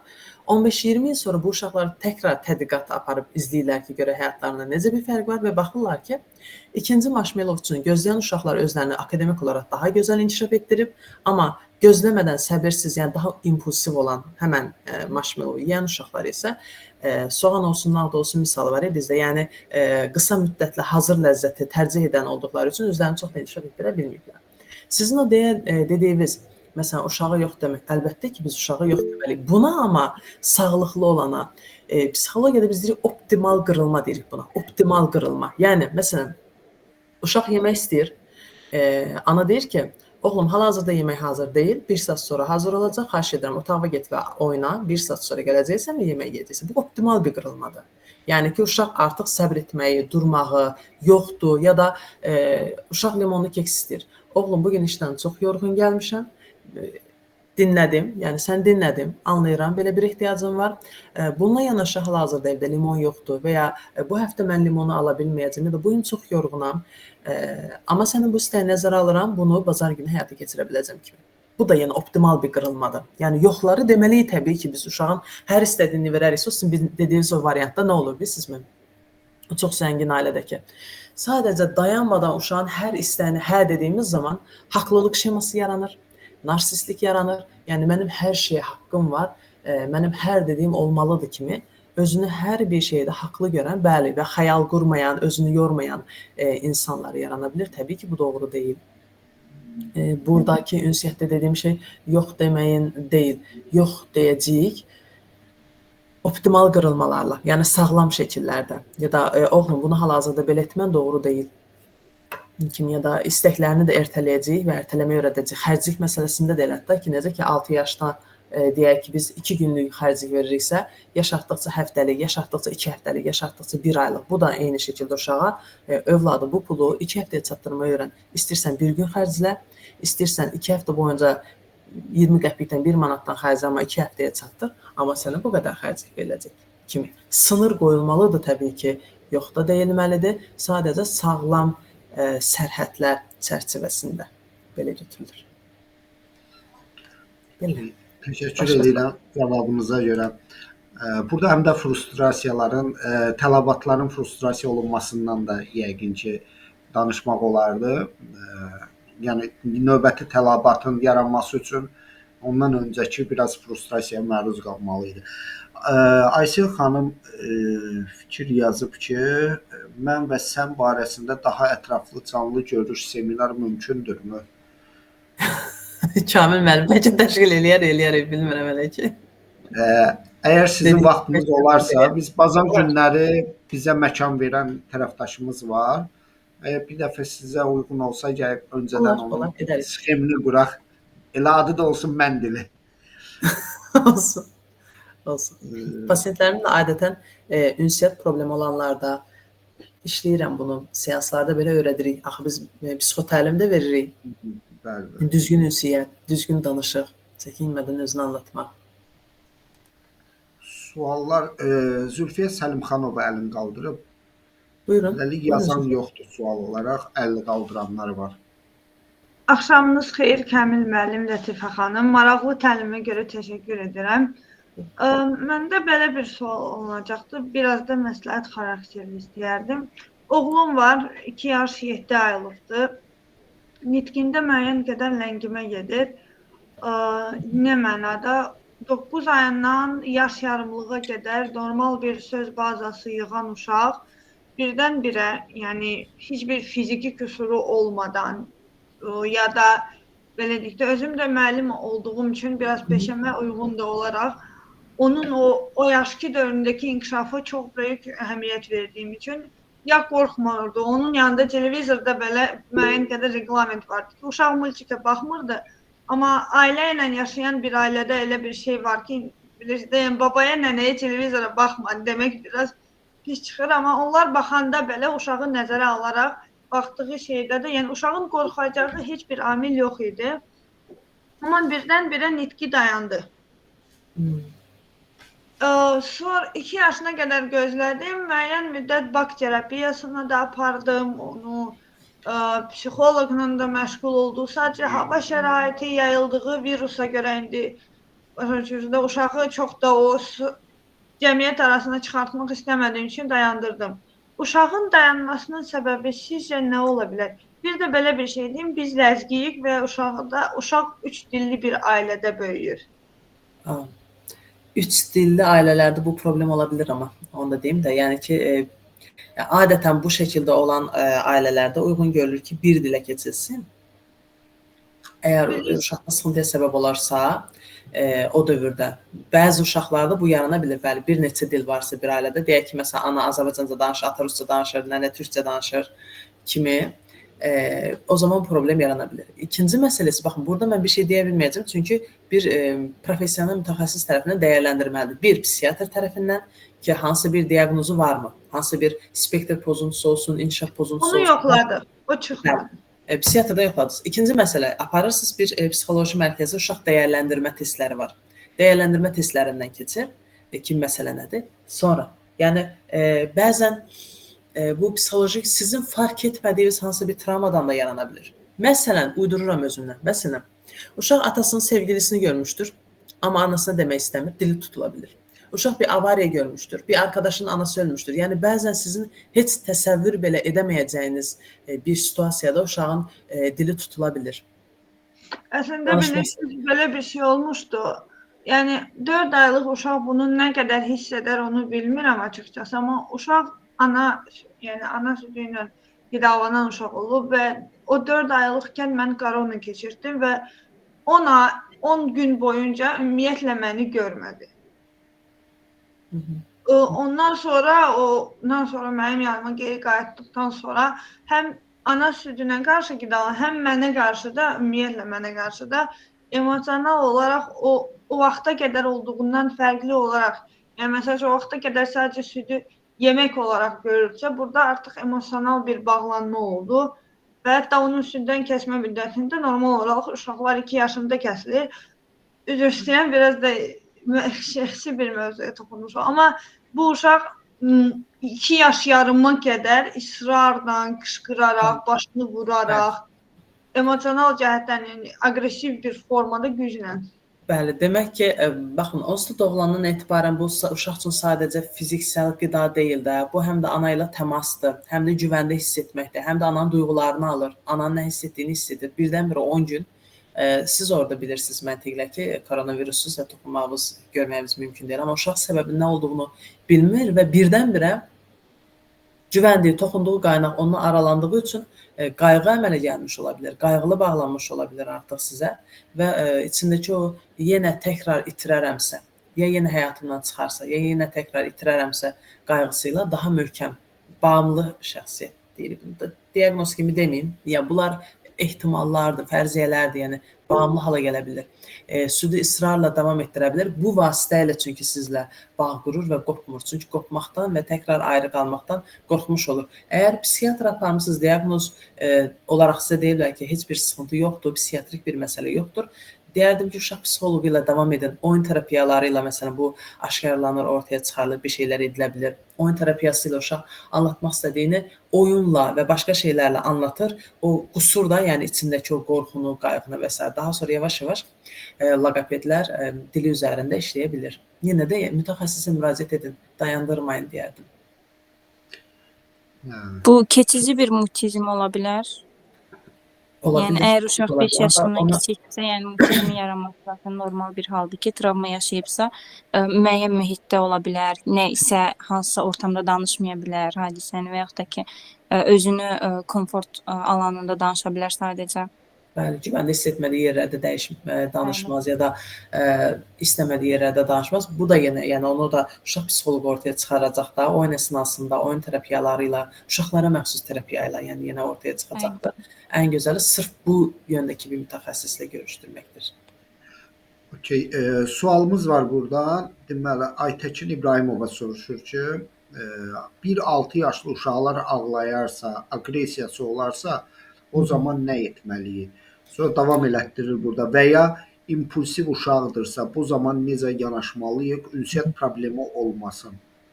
Bir uşaq kollektivə qoşulmursa, uzundur sualı, qrupda kənarda qalırsa, dostu yoxdursa nə etmək olar? Ona hansı məsləhət verə bilərik? Sevgidə sınır qoymaya bilərik. Sərhədsiz bol sevgi verə bilərik. Valideyn tutumu konkret olmalıdır. Yəni, məsələn, deyək ki, burada valideyn axşam saat 10 tamamdır, uşağına dedi ki, bu 6 yaşlı uşağa ki, indi yatmaq vaxtıdır oğlum. Uşaq da ağladı, aqressiya göstərir, özünü yerə çırpır, kriz keçirdi, deyək ki. Valideyn edəcəyi şey tutumunun necə qoymuşdursa elə olması, yəni 10 tamamda yatılacaq qoyub, hə, tamam ağlayırsan, hə, yaxşı oğlum, onda yatma, bugün yaxşı 12-də yatarsan, deyil, əsla tutumundan vaz keçməyəcək. Amma bol sevgi verəcək. Məsələn, yaxınlaşacaq da, qucaqlayacaq da, öpəcək də, can balam, səni başa düşürəm, bəli, yatmaq sıxıcı gələ bilər sənə, hə, anlayıram, bəli, o biraz daha oynamaq istəyirsən, yəni sakinləşəcək, dəstəyi və sevgini bol verə bilir. Yəni, bunda şunu demək istəyir, mən səni sevirəm, mən sənin yanındayam, mən səni anlayıram. Bununla yanaşı, sənin sağlığın üçün, sənin sabah vaxtında qalxa bilmən üçün vaxtını yatman lazımdır. Nə edə bilərik? İstəyirsən, biraz daha qucaqlayım səni. Qucaqlayır da, rahatlatır da, üzünü gözünü silir, amma yenə yerinə uzadır və yatırdır. Yəni, qaydadan vaz keçilmir, amma sevgini bol verə bilir. İmpulsivliyi varsa, dehib olan uşaqlarda və s. yəni baxılır, yəni yeni psixiatrik olaraq yatqınlıq mı var? Hansı bir diqqət dağınıqlığı, hiperaktivite pozuntusundan yaranan bir impulsivlikdirmi? Yoxsa deyilmi o dərəcədə deyil, sadə impulsivliyi varsa, o zaman da duyğusal yoxsulluğu olan uşaqlar impulsivliyə daha çox yatqın olurlar. Yəni, duyğusal doymadığı üçün bu yemə pozuntuları da buradan yaranır da, yemə pozuntuları, asıllıqlar, bağımlılıqlar, bir çox növləri. Bol sevgi vermək yenə də. Yəni, o duyğusal yoxsulluğu da yenə ata-ana bərabər zaman keçirərək, sevgi verərək doldura bilir yerini. Ki uşaq bunu gedib başqa bir şeylərlə doldurmaya çalışmasın.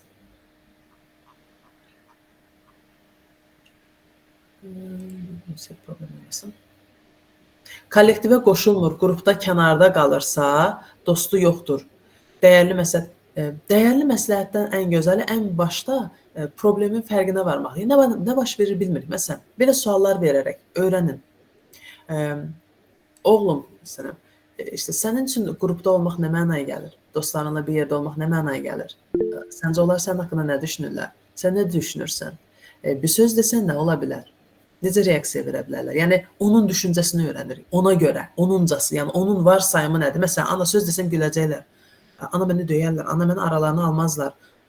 Başımdan vuracaqlar, təhqir edəcəklər. Yəni onun öncə bir öyrənməliyik ki, qorxusu mu var, qayğısı mı var, çəkincəsi mi var, özünü əksik mi görür, qüsurlu mu görür, yetərsiz mi görür, necə qayğısı var, necə bir varsaydığı bir məsələ var ki, belə davranır. Sadəcə öncə araşdırın, fərqinə varın. Daha sonra, yaxşı, bəs gəl bunu necə həll edə bilərik, nələr edə bilərik kimi. Bu məsələdə də ya bir mütəxəssis yardım ala bilərsiniz bir uşaq psixoloquyla, ya da bərabər səncə nə edə bilərik? Nə olsa daha rahat danışardın. Necə ortamlarda daha rahat olursan? Hansı uşaqlarla daha yaxşı münasibət qura bilərsən? 10 nəfər sinif yoldaşın var. Hansına yaxınlaşa bilərsən bu hərfdən? Necə yaxınlaşsan? Gəl bərabər rol oynayaq. Məsələn, sən Əli ol, mən Əhməd oluram, bərabər danışaq. Əli, necəsən? Bugün sən də deyəsən dərsə marşrutla gəlmişdin, hə, mən də kimi. Başlayırıq, bir nümunə belə edə bilirik. Öncə evdə bunu nümunə edirik, bərabər bir neçə dialoqlar bizimlə etmiş olur. Daha sonra sinif yoldaşları ilə edə bilir. Məsələn, ən azından bunları edə bilərsiniz.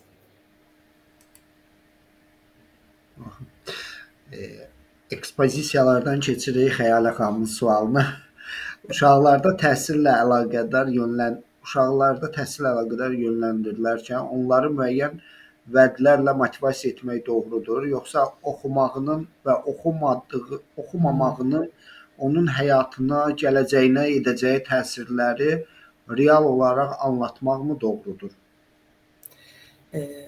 Mükafatlandırmaya dair belə bir şey deyim ki, burada alimlərin fikirləri fərqlidir. Hətta belə bir kitablar da var ki, məni mükafatla cəzalandırma. Yəni mükafat verdiyimiz zaman, vəd etdiyimiz zaman uşaq belə düşünə bilir ki, mükafat verilirsə demək ki, bu sıxıcıdır, mənasızdır, maraqsızdır, lazımsız bir şeydir ki, valideynindir ki, sən bunu elə əvəzində sən mükafat verəcəm.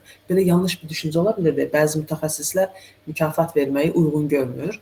Amma o dediyiniz, yəni bunu onun həyatına gələcəyini edəcək təsirləri real olaraq anlatmaq doğrudur. Əlbəttə ki, yəni övladım, burada belə bir yaxınlaşım yenə, sevgidə sınırsız, yəni şərtsiz sevgi, yəni universitetə girməsin, evə gəlmə. Mənim oğlum deyilsən kimi. Yəni, belə məsələn, intihar edən yeniyetmələrimiz olur da, bilirsiniz ki, universitet imtahanı kəsilir və intihar edir. Çünki ata demişdi ki, kəsilsən, mənim oğlum deyilsən, kəsilsən, evə gəlmək. Bu şərtli sevgidir. Şərtsiz sevgini verərək, oğlum, universitetə girsən də, girməsən də, bacarsan da, bacarmasan da, xəstə də olsan, sağlam da olsan, nə olursa olsun, bil ki, mən balamsan, nə olursa olsun, bil ki, mən səni sevirəm və mən sənin yanındayım və mən səni hər zaman dəstəkləyəcəm. Bununla yanaşı, təbii ki, mən səni çox sevdiyim üçün gələcəyimin də daha yaxşı olmasını istəyirəm və ona görə də bilirəm ki, təhsil alsan, belə-belə bir gələcəyin olar və istəyirəm ki, sənin gələcəyin bu şəkildə gözəl olsun. Amma yenə də burada seçim yolu sənindir. Hansını istəyirsən? Oxumaq mı, oxumamaq mı? Oxuyursansa, mən səni dəstəkləyəcəm, arxanda duracam, hazırlıq pulunu da verəcəm, amma səndən istədiyim şey də evdə bu dərslərinə zaman ayırmamdır. Burada mənim sənə kömək edə biləcəyim bəzi nüanslar ola bilər. Deyə bilərsən ki, ana, otağım sakit olsun. Deyə bilərsən ki, ana, mənə keks bişirərək, budinlik quraraq, vaxtında qaldıraraq kömək edə bilərsən. Mənim əlimdən gələcək şeylər bunlardır, yavrum. Amma burada sənin üzərində düşən vəzifələr də var. Sənin vəzifəndə buna zaman ayırıb bu dərsi oxumaq kimi. Təbii ki, yəni reallığı anlatacağıq. Mükafat təklif etməyəyimi sizə baxır. Yəni, uşaq bunun fərqindədirsə, mükafat bağımlısı deyilsə, yəni sən bunu eləməli deyil də, prosta elə bu əvəzinə bunu verəcəm. Elə rüşvət kimi algılamırsa deyə bilirsiniz. Amma rüşvət kimi algılayırsa, yəni sanki, yəni məsələn, mənim bu işimi bu şəkildə həll eləsən, bunu həll eləsən, onda mən sənə gətirib mükafat verəcəm kimi algılayırsa doğru deyil. Amma dediyim kimi, buna kəsin bir fikir bildirmək istəmirəm, çünki bəzi mütəxəssislər artıq mükafatı doğru görmür. uşağın səhv yorumlaya bildiyi üçün. Amma doğru yorumlayırsa və bu sizin uşağınızı necə deyim, təşviq edir soxmağa, bir də belə bir şey var. Bayaq sevgi dillərinin bir neçəsini anlattım. 5 sevgi dili var. Bunlardan biri də maddiyyat və mükafatdır. Əgər uşağınızın mükafat almaq, maddiyyat, pul kimi bir sevgi dili varsa, bu onu doğrudan da motive edirsə, o zaman mükafat təklif edə bilərsiniz. Bəzi valideynlər də var ki, bilirsiniz hər halda öz övladınızı. Elə valideyn də var, övladını tanıyır və deyir ki, mən nə qədər mükafat təklif edəsəm də xeyri yoxdur, mənası olmayacaq. Əgər o şəkildə bir övladınız da varsa, demək ki, mənası olmayacaqdır.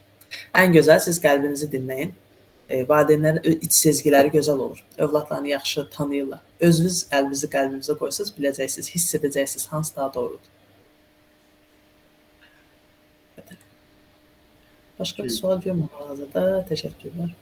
Əlini qaldıran var idi bayaqlarım. Deyəsən İnci Mircəfərova idi. Sualınız qalırsa səsləndirə bilərsiniz İnci xanım.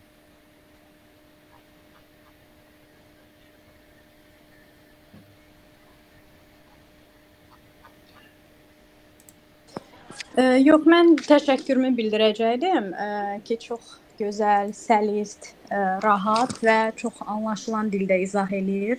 Çox sağ olsunuz əziyyətiniz üçün. Həqiqətən də çox mövzularda belə deyək, aydınlandım həqiqətən. Onun üçün təşəkkür eləmək istirdim. Çox sağ olun.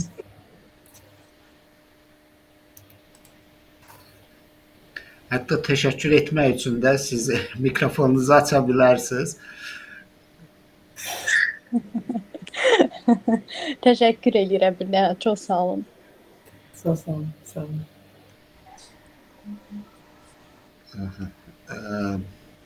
Varmı suallar?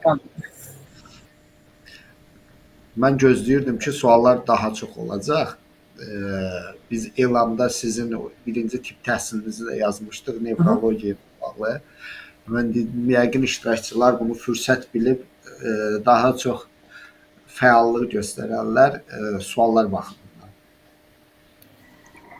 Yəni əgər numerologiya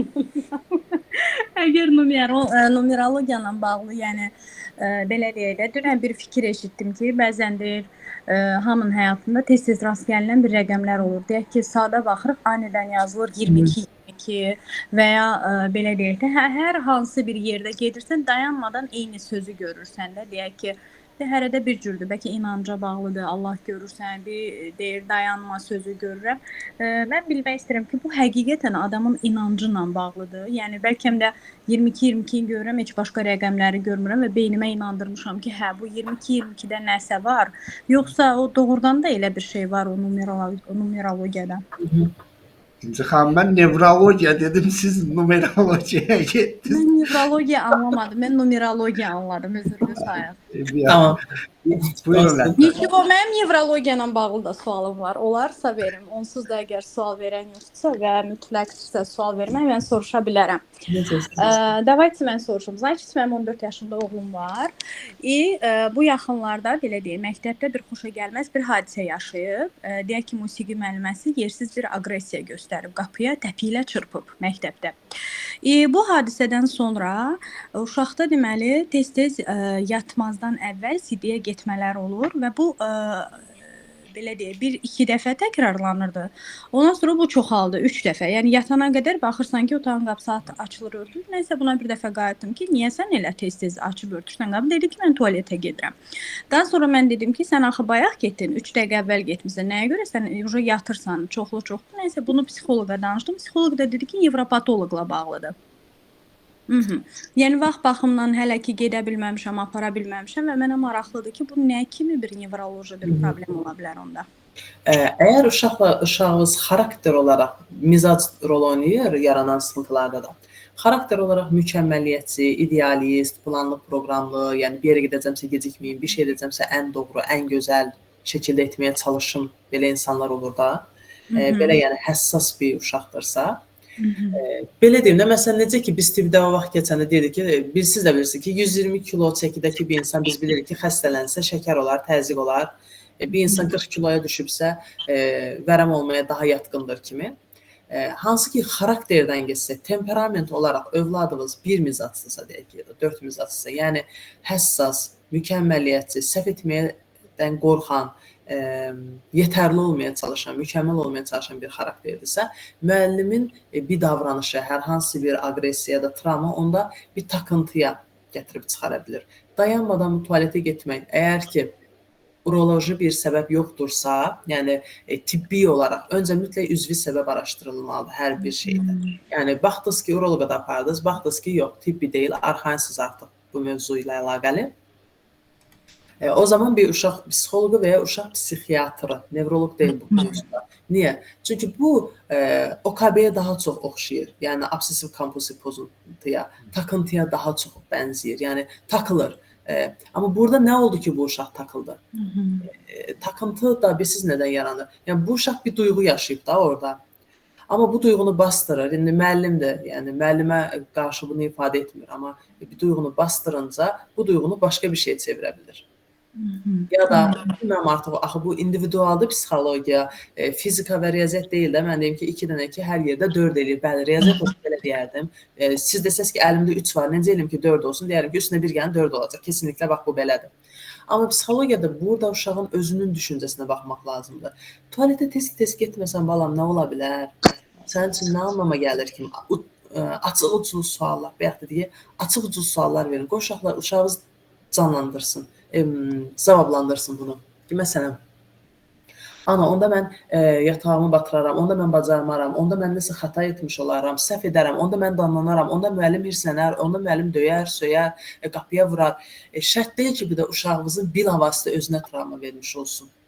Mənim elə pasiyentim olub ki, müəllim dərs oxumayan uşaqların üzünə tüpürtdürür.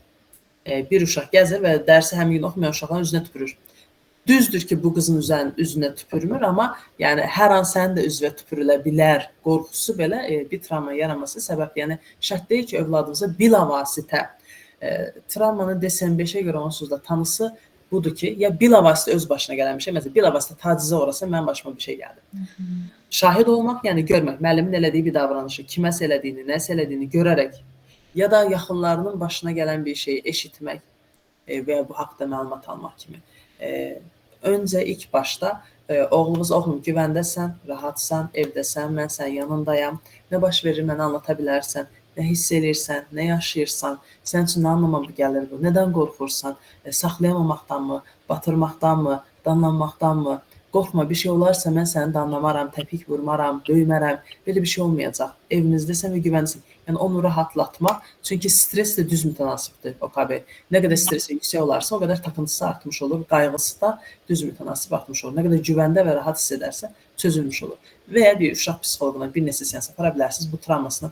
Uşaqlarla onun terapiyası ilə də işlənilə bilər, uşaq EMDR ilə də işlənə bilər və sair yöntəmlərlə bu nə yaşayıb, nə baş verib bunu həll edə bilirsiniz. Aydındır, çox təşəkkür edirəm, çox sağ olun. Mənim bir sualım var idi. Kamil müəllimin bütün demək olar ki, təlimlərində, seminarlarında bu sualı verirəm. Yəni ənənəyə sadiq olaraq. Mən davamlı olaraq yuxu iflici keçirdirəm və qorxulu yuxular görürəm. Neyləyə bilərəm? Davamlı olaraq qorxulu yuxular Neçə görürəm. ildir artıq? Bəli. Necə? Neçə ildir artıq? Yuxuların yozumları çox fərqlidir. Fərqli ekollərə görə fərqlidir. Belə deyim ki. Məsələn, mənim öyrəndiyim ekolda, mən yuxuda həmişə pasiyentlə belə işləyirəm. Yuxuvuzun məzmununu qısaca anlattırıram. Ta ki, nə baş verir yuxuvuzda? Bir baxırsınız. Sonra bu yuxu sizə nə hiss etdirirə baxırıq. Nə hiss etdirir? Məsələn, yuxuda məsələn, işte binanın başından aşağı hoppanırdım. Biri məni doğrayırdı, kəsirdi kimi. Tamam, bildik. Bəs bu sənə necə hiss etdirirdi deyə baxın. Oradakı duyğunuz sizin real həyatdakı şuur altında bastırdığınız duyğudur. Sadəcə beynimiz 2 hissədən ibarətdir. Şuur və şuur altı. Real həyatda əgər ki siz şuur altını çox bastıran bir xarakterdəsinizsə, yəni xalçanın altına süpürmək deyirlər türklər. Yəni müəyyən bir şeylər var ki, onu artıq bastırırsınız, görməzdən gəlirsiniz, hiss etmək, yaşamaq istəmirsiniz. Şuur kapanan kimi şuur altı yuxuda ortaya çıxır. Niyə? Çünki biz yuxuda şuurumuz kapanır. İçki içən insanlar ki var, necə ki toyda artıq utanmadan oynamaya başlayırlar. Niyə?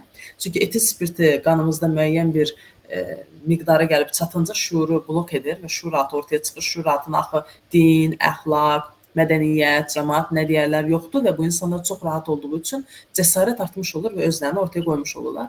Yuxu da eyni şeydir. Yuxuda ya da belə düşünün, aç toyuq yuxusunda darı görər misalı var. Bax, eyni məsələdir əslində. Yəni ki, real həyatda nəyi həyata keçirə bilmiriksə, ya bunu yuxuda həyata keçiririk ki, ruhumuz rahatlayır. Məsələn, real həyatda ailə qurmayan bir insan yuxusunda ailə qurduğunu görə bilir. Real həyatda uşaq sahibi olmayan bir insan yuxusunda ana olduğunu görə bilir. Yəni, yuxuda ruhu özünü tatmin edir, birinci variant.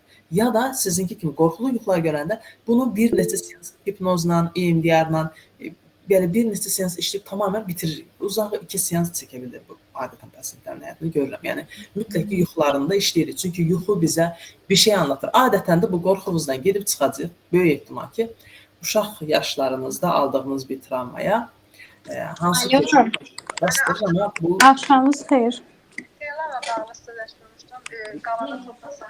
Buyur. Orada siz hissə satırsınız, 3 sot lazımdır bizə. Bəli, əlbəttə, bəli. bir qarşılıq oldu. İnci xanım deyirsə sizin mikrofon açıq. Hə, tamam. Gülüstan xanım, bilmirəm nə qədər cavablandıra bildim. Bilirsiniz, psixologiyada biraz individualdır da, mən tam bir şey deyəmirəm, amma inanın mənə bu həll edilə bilir bir problemdir. Həll edilə bilir, 1-2 seansa tam həll edilir. Bitir yəni. Artıq 9 il olar ki, mən yuxu iflici keçirirəm. Əvvəl qorxmurdum. İndi də qorxmuram. Əvvəl qorxurdum, daha doğrusu indi qorxmuram, çünki öyrəşmişəm. Keçən dəfə də Kamil müəllimə dedim, artıq bu mənə həzz verir, adrenalin yaşayıram. Bir artıq keçəcəyini bilirəm, dözləyirəm. Yəni qorxmuram. Onu yaşamayanda narahat oluram ki, görəsən niyə görmürəm. Gülüstan xanım, əgər ki siz deyək ki, siz beyin MRT-si elətdirmisinizsə, beyinlə əlaqəli bəzi tədqiqatlara aparılıbsa sizin üzərinizdə və üzvi bir məsələ yoxdursa, yəni beynimizdə yuxu görmə mərkəzinə ya da hansısa mərkəzlərə toxunan hər hansı üzvi bir məsələ varsa, o ola bilər ki, tetikləsin, nəyəsə bir şeyə səbəb olsun. Amma yoxdursa, üzvi heç bir şey yoxdur, sadəcə siz belə yuxular görürsünüzsə, burada ikinci bir məsələyə daha baxaq. Psixiatra getmisinizmi və sizə klonazepam, fenazepam kimi yuxu gətirici dərmanlar verdiyi zaman necə yatmısınıza da bir baxın. Əgər o yuxu gətirici dərmanlar verildiyi zaman dərin yuxu fazasına keçiş eləyə bilirsinizsə, rahat yata bilirsinizsə, amma yox dərman içmədiyiniz zaman səthi yatırsınız ya da qarabasanlar görürsünüzsə, o zaman bəli, terapiya ilə, psixoterapiya ilə həll edə bilirsiniz. Yenə də amma görmədim bir şey deyə bilmirəm. Bununla bağlı heç bir şey eləməmişəm. Məsələn, 3 dəqiqənin içində mən onu yaşaya bilirəm. Məsələn, birinə yazıram ki, mən gedirəm, orada yuxuya keçirəm. 3 dəqiqə sonra yazıram ki, qorxuram falan yaz mənə. Deyir ki, necə yəni 3 dəqiqə içində bunlar nətər yaşaya bilərsən? Yəni, belə bir şeylər olur. Ən gözəli, baxın, bu məsələni yaşayanlar olur. Bir nevroloqla da görüşün. Amma necə bir nevroloq? Yəni, sırf bu məsələ ilə məşğul olan və bunu MRT ilə, EEG ilə, bəzi cihazlarla, beyninizdəki o, hətta belə bir şey də var, yuxunu ölçən cihazlar da var. Siz gedirsiniz, o müəssisədə yatırsınız. Siz yuxudayken sizin beyninizi ölçürlər ki, hansı yuxu fazasındadır. Doğrudan da yuxu görürmü? Nə baş verir? Yəni, bunu dərinləməsini incələyən metodlar var. Bu yolla da daha dəqiq səbəbi tapa bilərsiniz. Təşəkkür edirəm Lətifə xanım. Çox üzr istəyirəm Kamil. Bir dəqiqə mən söz verəcəm. Narahat olmayın. Çünki yerdən verilən, yazılan sual da buna uyğundur. Yuxu iflici və qarabasmalar görmək nə səbəbdən baş verir? Yəni, 2 səbəbdən də ola bilir bayaq dediyim kimi. Yəni, ya üzvi bir səbəb vardır, bunu cihazla və nevroloqla müəyyən edirsiniz, yuxu mütəxəssisi ilə. Ya da qarabasmalar görürəm, yuxuda yuxarıdan aşağı düşdüyümü görürəm, öldüyümü görürəm, ya bir şey baş verir. Bu isə sizin real həyatda aldığınız hansı bir travmanı, yaranı bastırmanızdan ya da hansı emosiyalarınızı bastırmanız, üzərini örtmənizdən qaynaqlanır ki, yuxuda bunlar ortaya çıxırlar, onları da psixoterapiya alaraq bitirtə bilirsiniz. Belə düşünün. Yəni, real həyatda, məsələn, burada bir sual da var görürəm, adi söhbətlərdə belə həyəcanlanmaq. Adi söhbətlərdə həyəcanlananı, məsələn, deyək ki, bu insan panik atak olsun, həyəcan təşviş pozuntusu olsun, sosial fobiyası olsun, söhbət edərkən baş vermiş keçmişində hər hansı bir şeylər olmuş olsun ki, tetiklənir. Eyni insanda yuxusunda da onu həyəcanlandıran, narahat edən, qayğı verən yuxular görə bilər. Yəni, real həyatda qayğı yaşayan bir insan yuxusunda da təbii ki, qayğı görəcəkdir də. Yəni, necə ki, sarımsaq yeyənin ağzından sarımsaq qoxusu gələr ya da güldən gül ətri gələr kimi düşünün. Yuxumuz bizi şuur altımızı ortaya qoyur. Necə ki, hipnozla bəzi belə dərin şuur altımızın nə düşündüyünə, hiss etdiyinə baxılır ya, eyni şəkildə yuxu da belə bir şeydir. Şuur altımızın dərinlikləri ortaya qoyulmuş olur. O qarabasanlar və s. Bu insan real həyatda qorxularını bastıran, məntiqli olmaya çalışan, duyğularını çox da hiss etməyən, daha doğrusu duyğularını hiss etməməyə çalışan bir insandırsa, məsələn, bu insanlarda da daha çox olur. Bir pasiyent vardı, məsələn, panik atak keçirirdi tez-tez. Gəldi, anlatırdı ki, məsələn, uçağa minmişdim, türbülans olur. Hamı qışqırır, ağlayır. Mən dedi, qayət da sakit oturmuşdum belə. Özünü insanlar içində belə heç qorxmayan, cəsarətli, qorxusuz aparır bu qadın. Amma üstündən bir neçə həftə keçdikdən sonra artıq panik atakları başlamış olur. Yəni, bəzən beynimiz qorxduğu yerdə qorxunu hiss etməyəndə sonra belə qarabasmalar, travma sonrası stres pozuntusunda da qarabasmalar olur TSSB-də. Məsələn, bizim qazilərimizin bəzilərində bu var idi. Mən də işlədiyim bəzi qazilərdə olub. Adam müharibəyə gedir, müharibədə beynimiz savaş qaç modundadır, simpatik sistemindədir. Yəni, bir qazi orada erməni əskəri ilə savaşarkən bir əskər, yanında əmsi oğlu, dayısı oğlu, bibisi oğlu, qonşuları, qohumları, əskər dostları şəhid olur, yaralanır, ayağı başı partlayır, amma orada o yasa girib şəxsiyə vurmur da, döyüşməyə davam edir. Beyindir ki, indi döyüşməyə vaxtıdır. Amma sonra müharibə bitib evə gəldiyi zaman bastırdı axı orada duyğusunu, ağlamadı, yasını yaşamadı, döyüşməyə davam elədi. İşte onlar belə qarabasmalar halında yuxularında görünür. Yuxularında dik atılmalar, ürək döyüntülər, həyəcanlar, istilik basmalar, qışqırıb oyanmaqlar, pis yuxular görməklər və real həyatda da bəzi şeylərdə çəkinmələr. Məsələn, liftə girə bilməmək, metroya girə bilməmək kimi, uzaq yerlərə gedə bilməmək kimi. Yəni, hər bir insanda bu fərqli şəkillərdə özünü ortaya qoyur və gəldiyi zaman inanın ki, qazilərimizdə də bəzilərində bu panik atak, həyəcan təşviş pozuntusu yarandı, belə qarabasmalar yarandı. Sağalır. Əgər bu travmalardan qaynaqlıdırsa ya da tibbidirsə, üzvidirsə, getdiniz və MRT ilə və sair cihazlarla ortaya çıxdı ki, beynimizdə hər hansı bir şey var, bu qıcıqlandırır. O zaman da onu əməliyyatla oradan götürürlər, deyəlim ki, və ya medikamentoz müalicə ilə müalicə edirlər. Hər halükarda, yəni mütəxəssisə müraciət etməlisiniz. Çox sağ olun. Bugün araşdırmışdım. Elə bu indi verdiyim sualla bağlı. Bildiyimiz kimi sinir hüceyrələrini elektroensefalogramma adlı bir cihaz ölçür. Burada müəyyən fazalar olur. Bu fazalar alfa, beta, teta, delta, Bəli. gamma fazaları. Ən yüksək gammadır, ən kiçik də delta fazalardır. Mən düşünürəm ki, yuxu iflici keçirənlərdə delta fazası olmur. Yəni delta artıq dərin yuxudur. Ola bilsin beta fazası da olmur. Beta fazası daha çox meditasiya zamanı falan olur. Bəli. Yəni belə düşünürəm ki, biz betanı da, deltanı da, yəni o fazalar yuxu iflici keçirən şəxslərdə, yəni mənim kimi davamlı şəkildə keçirirsə, bu fazalar olmur. Yəni ola bilər bu. Ola bilər əlbəttə ki, mən bilirsiniz, burada dəqiq bir şey demək istəmirəm, çünki sırf yəni yuxu mütəxəssisi olmadığım üçün yalan bir məlumat vermək istəmirəm. Sadəcə oxuduğum bildiklərimlə bilirəm ki, bəli, dediyiniz doğrudur ki, EEG ilə və digər bəzi cihazlarla da gedirsiniz, həm müəssisədə yatırsınız, beyninizə aparatı qoşurlar. Bütün yuxu fazanızı izləyirlər. Sağlam yuxuda necə ki, öncə səthi yuxu olur, sonra dərin yuxuya keçirsiniz, sonra yenə səthi yuxu. Bunların hamısının dəqiqə ilə keçiş vaxtları var. Və hamısı o aparatda görünür da ki, hansı dalğadasınız siz hal-hazırda. Bunlar ölçülməlidir və sırf buna özünü ayırıb, bu mövzuda mütəxəssisləşən bir mütəxəssis sizə daha yəni ölçümləri apararaq daha doğru məlumat verə bilər deyə artıq daha dərin bir məlumata keçmək istəmirəm ki, yalan olmasın.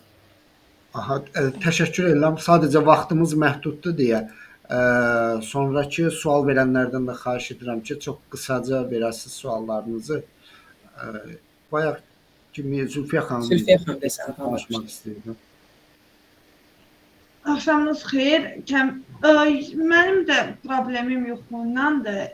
1 il əvvəl bacıma yetirdim. Elə bil ki, ondan sonra yuxu gördüm. Amma xanımdan fərqli olaraq mən yuxuda mənim başıma gələcəklərini görürəm. Tutaq ki, mən 11-ci sinifdə oxuyanda yuxu gördüm ki, yəni yuxuda gördüyüm şey 3 ay sonra, 4 ay sonra, bəlkə 1 il sonra belə Çin olur. Amma nə gördümsə o anı yaşayıram və eyni ilə yaşayıram.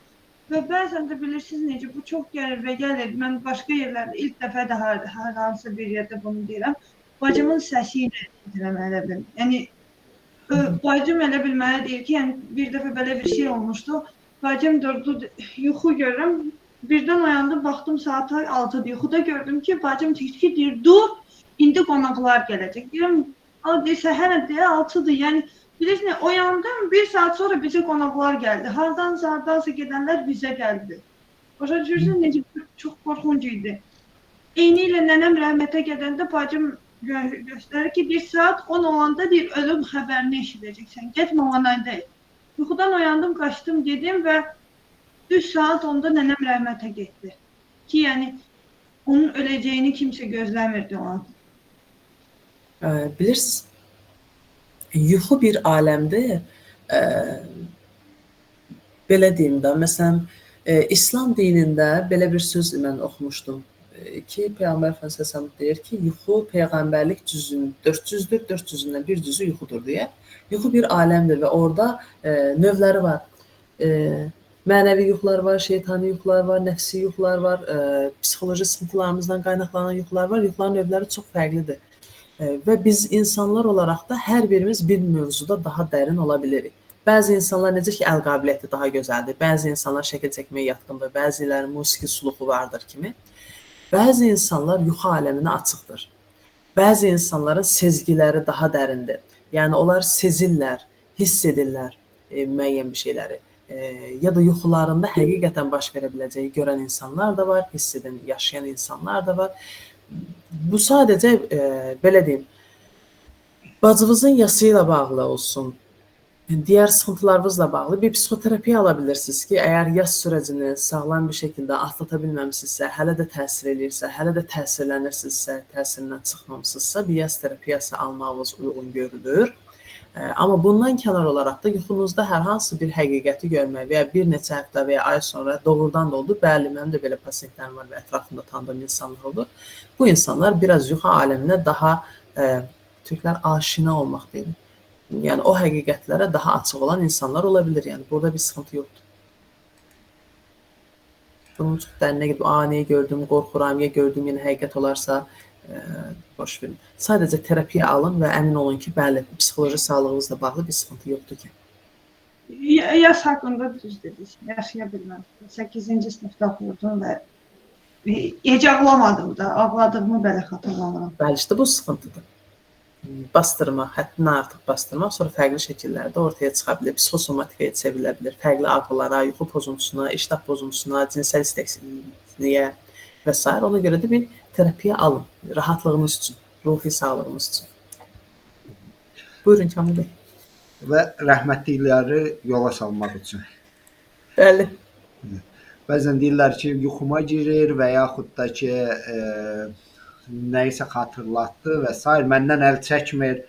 Əslində, onlar çoxdan gediblər. Biz onlardan əl çəkmirik ki, belə yuxularda və s. rastımıza çıxılır. Əl qalxıb Aytac xanım, buyurun. Bəli, salam. İlk öncə axşamınız xeyir olsun. Belə gözəl izaha görə öz təşəkkürümə minnətdarlığımı bildirmək istəyirəm və sualıma keçid edeyim. Hal-hazırda bu psixologiya oxuduğuma görə ətrafdan mənə o qədər sual verirlər, amma bir dənə sual mənə çox maraqlı gəldi və hələ də mən cavabını tapa bilmirəm. Ona görə sizi ünvanlandırmaq istəyirəm. Mənim bir tanışım var.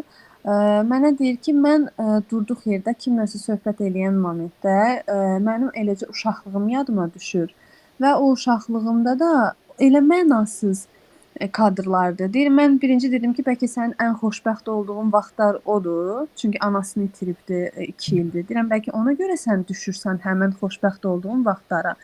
Dedi, yox, bu anamı itirməklə bağlı deyil. Bu məndə əvvəllərdə olurdu, amma indi daha da kəskinləşib. Deyirəm, yaxşı, bəlkə ən pis vaxtlarında sənin yadına düşür. Belə bir sual verir.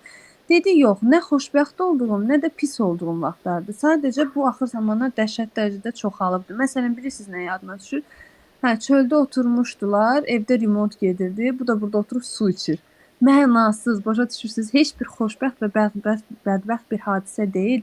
Amma başı, beyni eləcə qalıb uşaqlığında və mənasız kadrlarda. Bu da deyir, məni yorur. Mən də eləcə onu fikirləşirəm və kimləsə söhbət elədiyim momentdə mənasız bir şey yadıma düşür və qarşımdakı insanla iş söhbət eləyəndə o yadıma düşür və bu mənim fikrimi yayındırır və məni narahat edir. Mən cavab tapa bilmədim. Orada Yenə tapmaq bir neçə istədim, daha faktorlar sonra tapa bilmədim. Necə? rol oynaya bilər. Bir neçə faktorlar rol oynaya bilər, bir neçə səbəblər ola bilər. Məsələn, depressiyaya girən insanlarda da ola bilər, həyatından şikayətlənən, hal-hazırda xoşbəxt olmayan, onu mutsuz edən bir şey olan insanlar o da olur ki, beyin tez keçmişə gedir. Çünki keçmişdə nəyisə özləyirsə, düşünürsə, takılırsa. Hə, mən də elə demişdim. İkinci məsələ, takıntıya meyilli bir insandırsa, takıntı əmələ gətirirsə artıq, obsessiyalar yaranırsa da bu ola bilər. Üçüncü məsələ, hansısa tətikləyici deyirik də buna. Yəni, bizim duyğu üzvlərimiz ki var, görsəl, eşitsəl, qoxu, taktil, dadil və kinestetik. Hansı duyğu üzvü iləsə bir travmaya məruz qalıbsa, o andakı o duyğu üzvü ilə tetiklənən məsələ ona keçmiş bir anısını xatırlada bilər. Məsələn, o dediyinizdə ki, söhbət əsnasında qarşısındakı insan su içərkən o keçmişdəki su içdiyi bir anını xatırlaya bilər.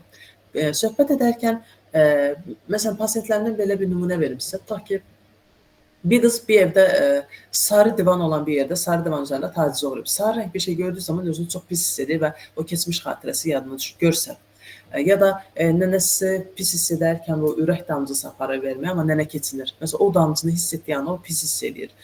Çünki şuuru olaraq bilməsə də niyə pis hiss edir, amma şuur altı bilir də ki, bu ona nənənin ölümünü xatırladır. Ya da banan yeyərək karuseldən sürüşürdü, yıxıldı, ayağı sındı, bir daha banan yemir, banandan nifrət edir, amma səbəbini bilmir. Banan gördüyü zaman özünü pis edir, uşaqlıqdakı bir xatirəsini xatırlayır kimi.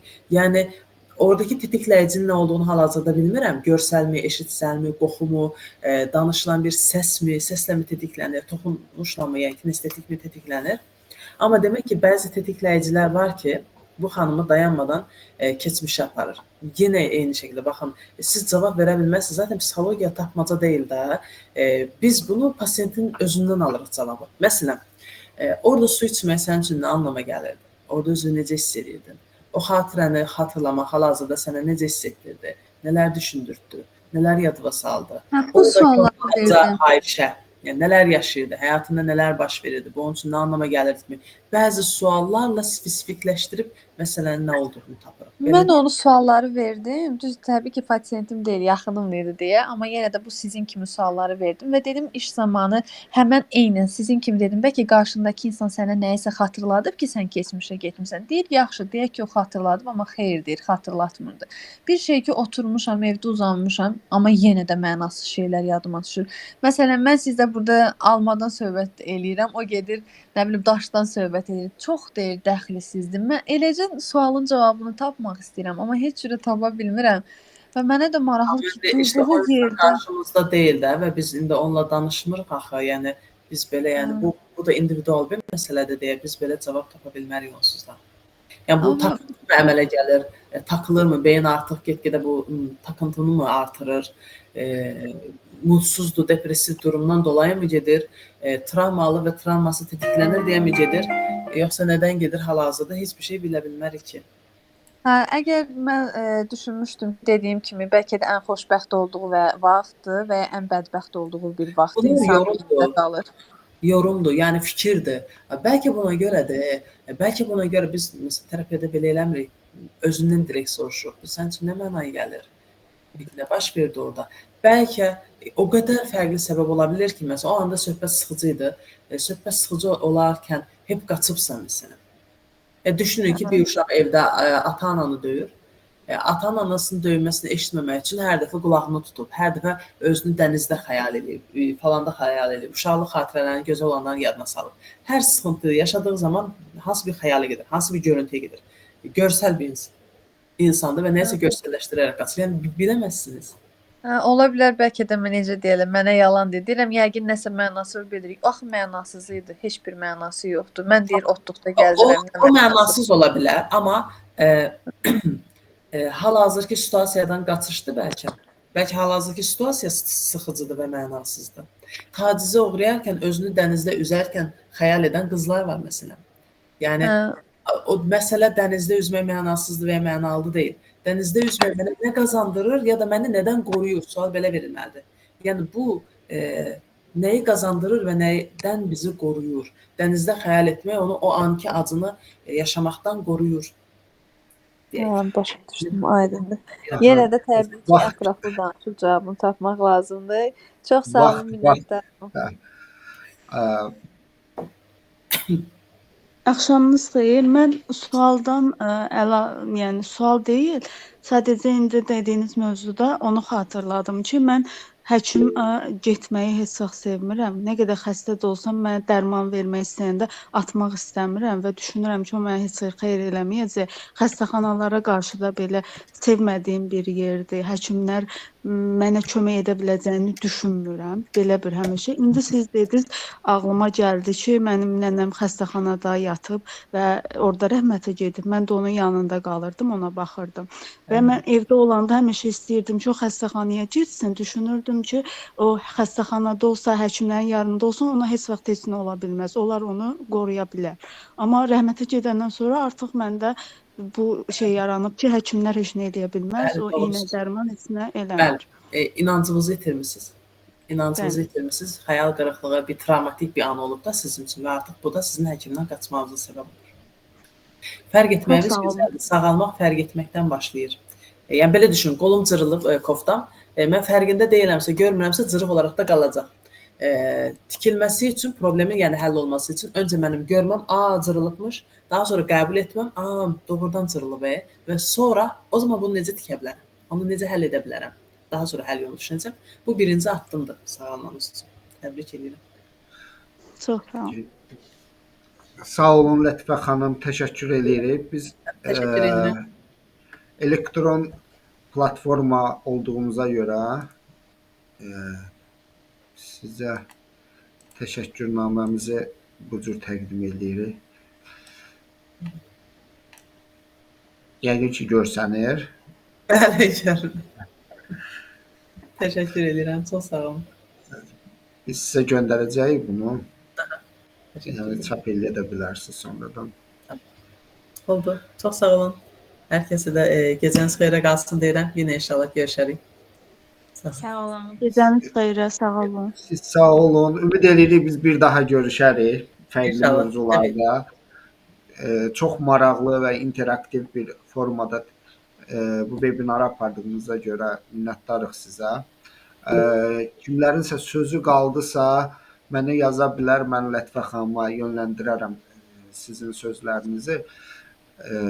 Təşəkkür edirik. İndi siz getdikdən sonra mən siyahını yoxlayacağam. İştirak edənlərin qeydiyyat siyahısını. Sağ olun Lətifə xanım. Minnətdaram ki, bu vaxtda işdən sonra yorğun olmağınıza baxmayaraq bura qoşuldunuz. Oldu. Sağ olun, təşəkkür edirəm hər şey.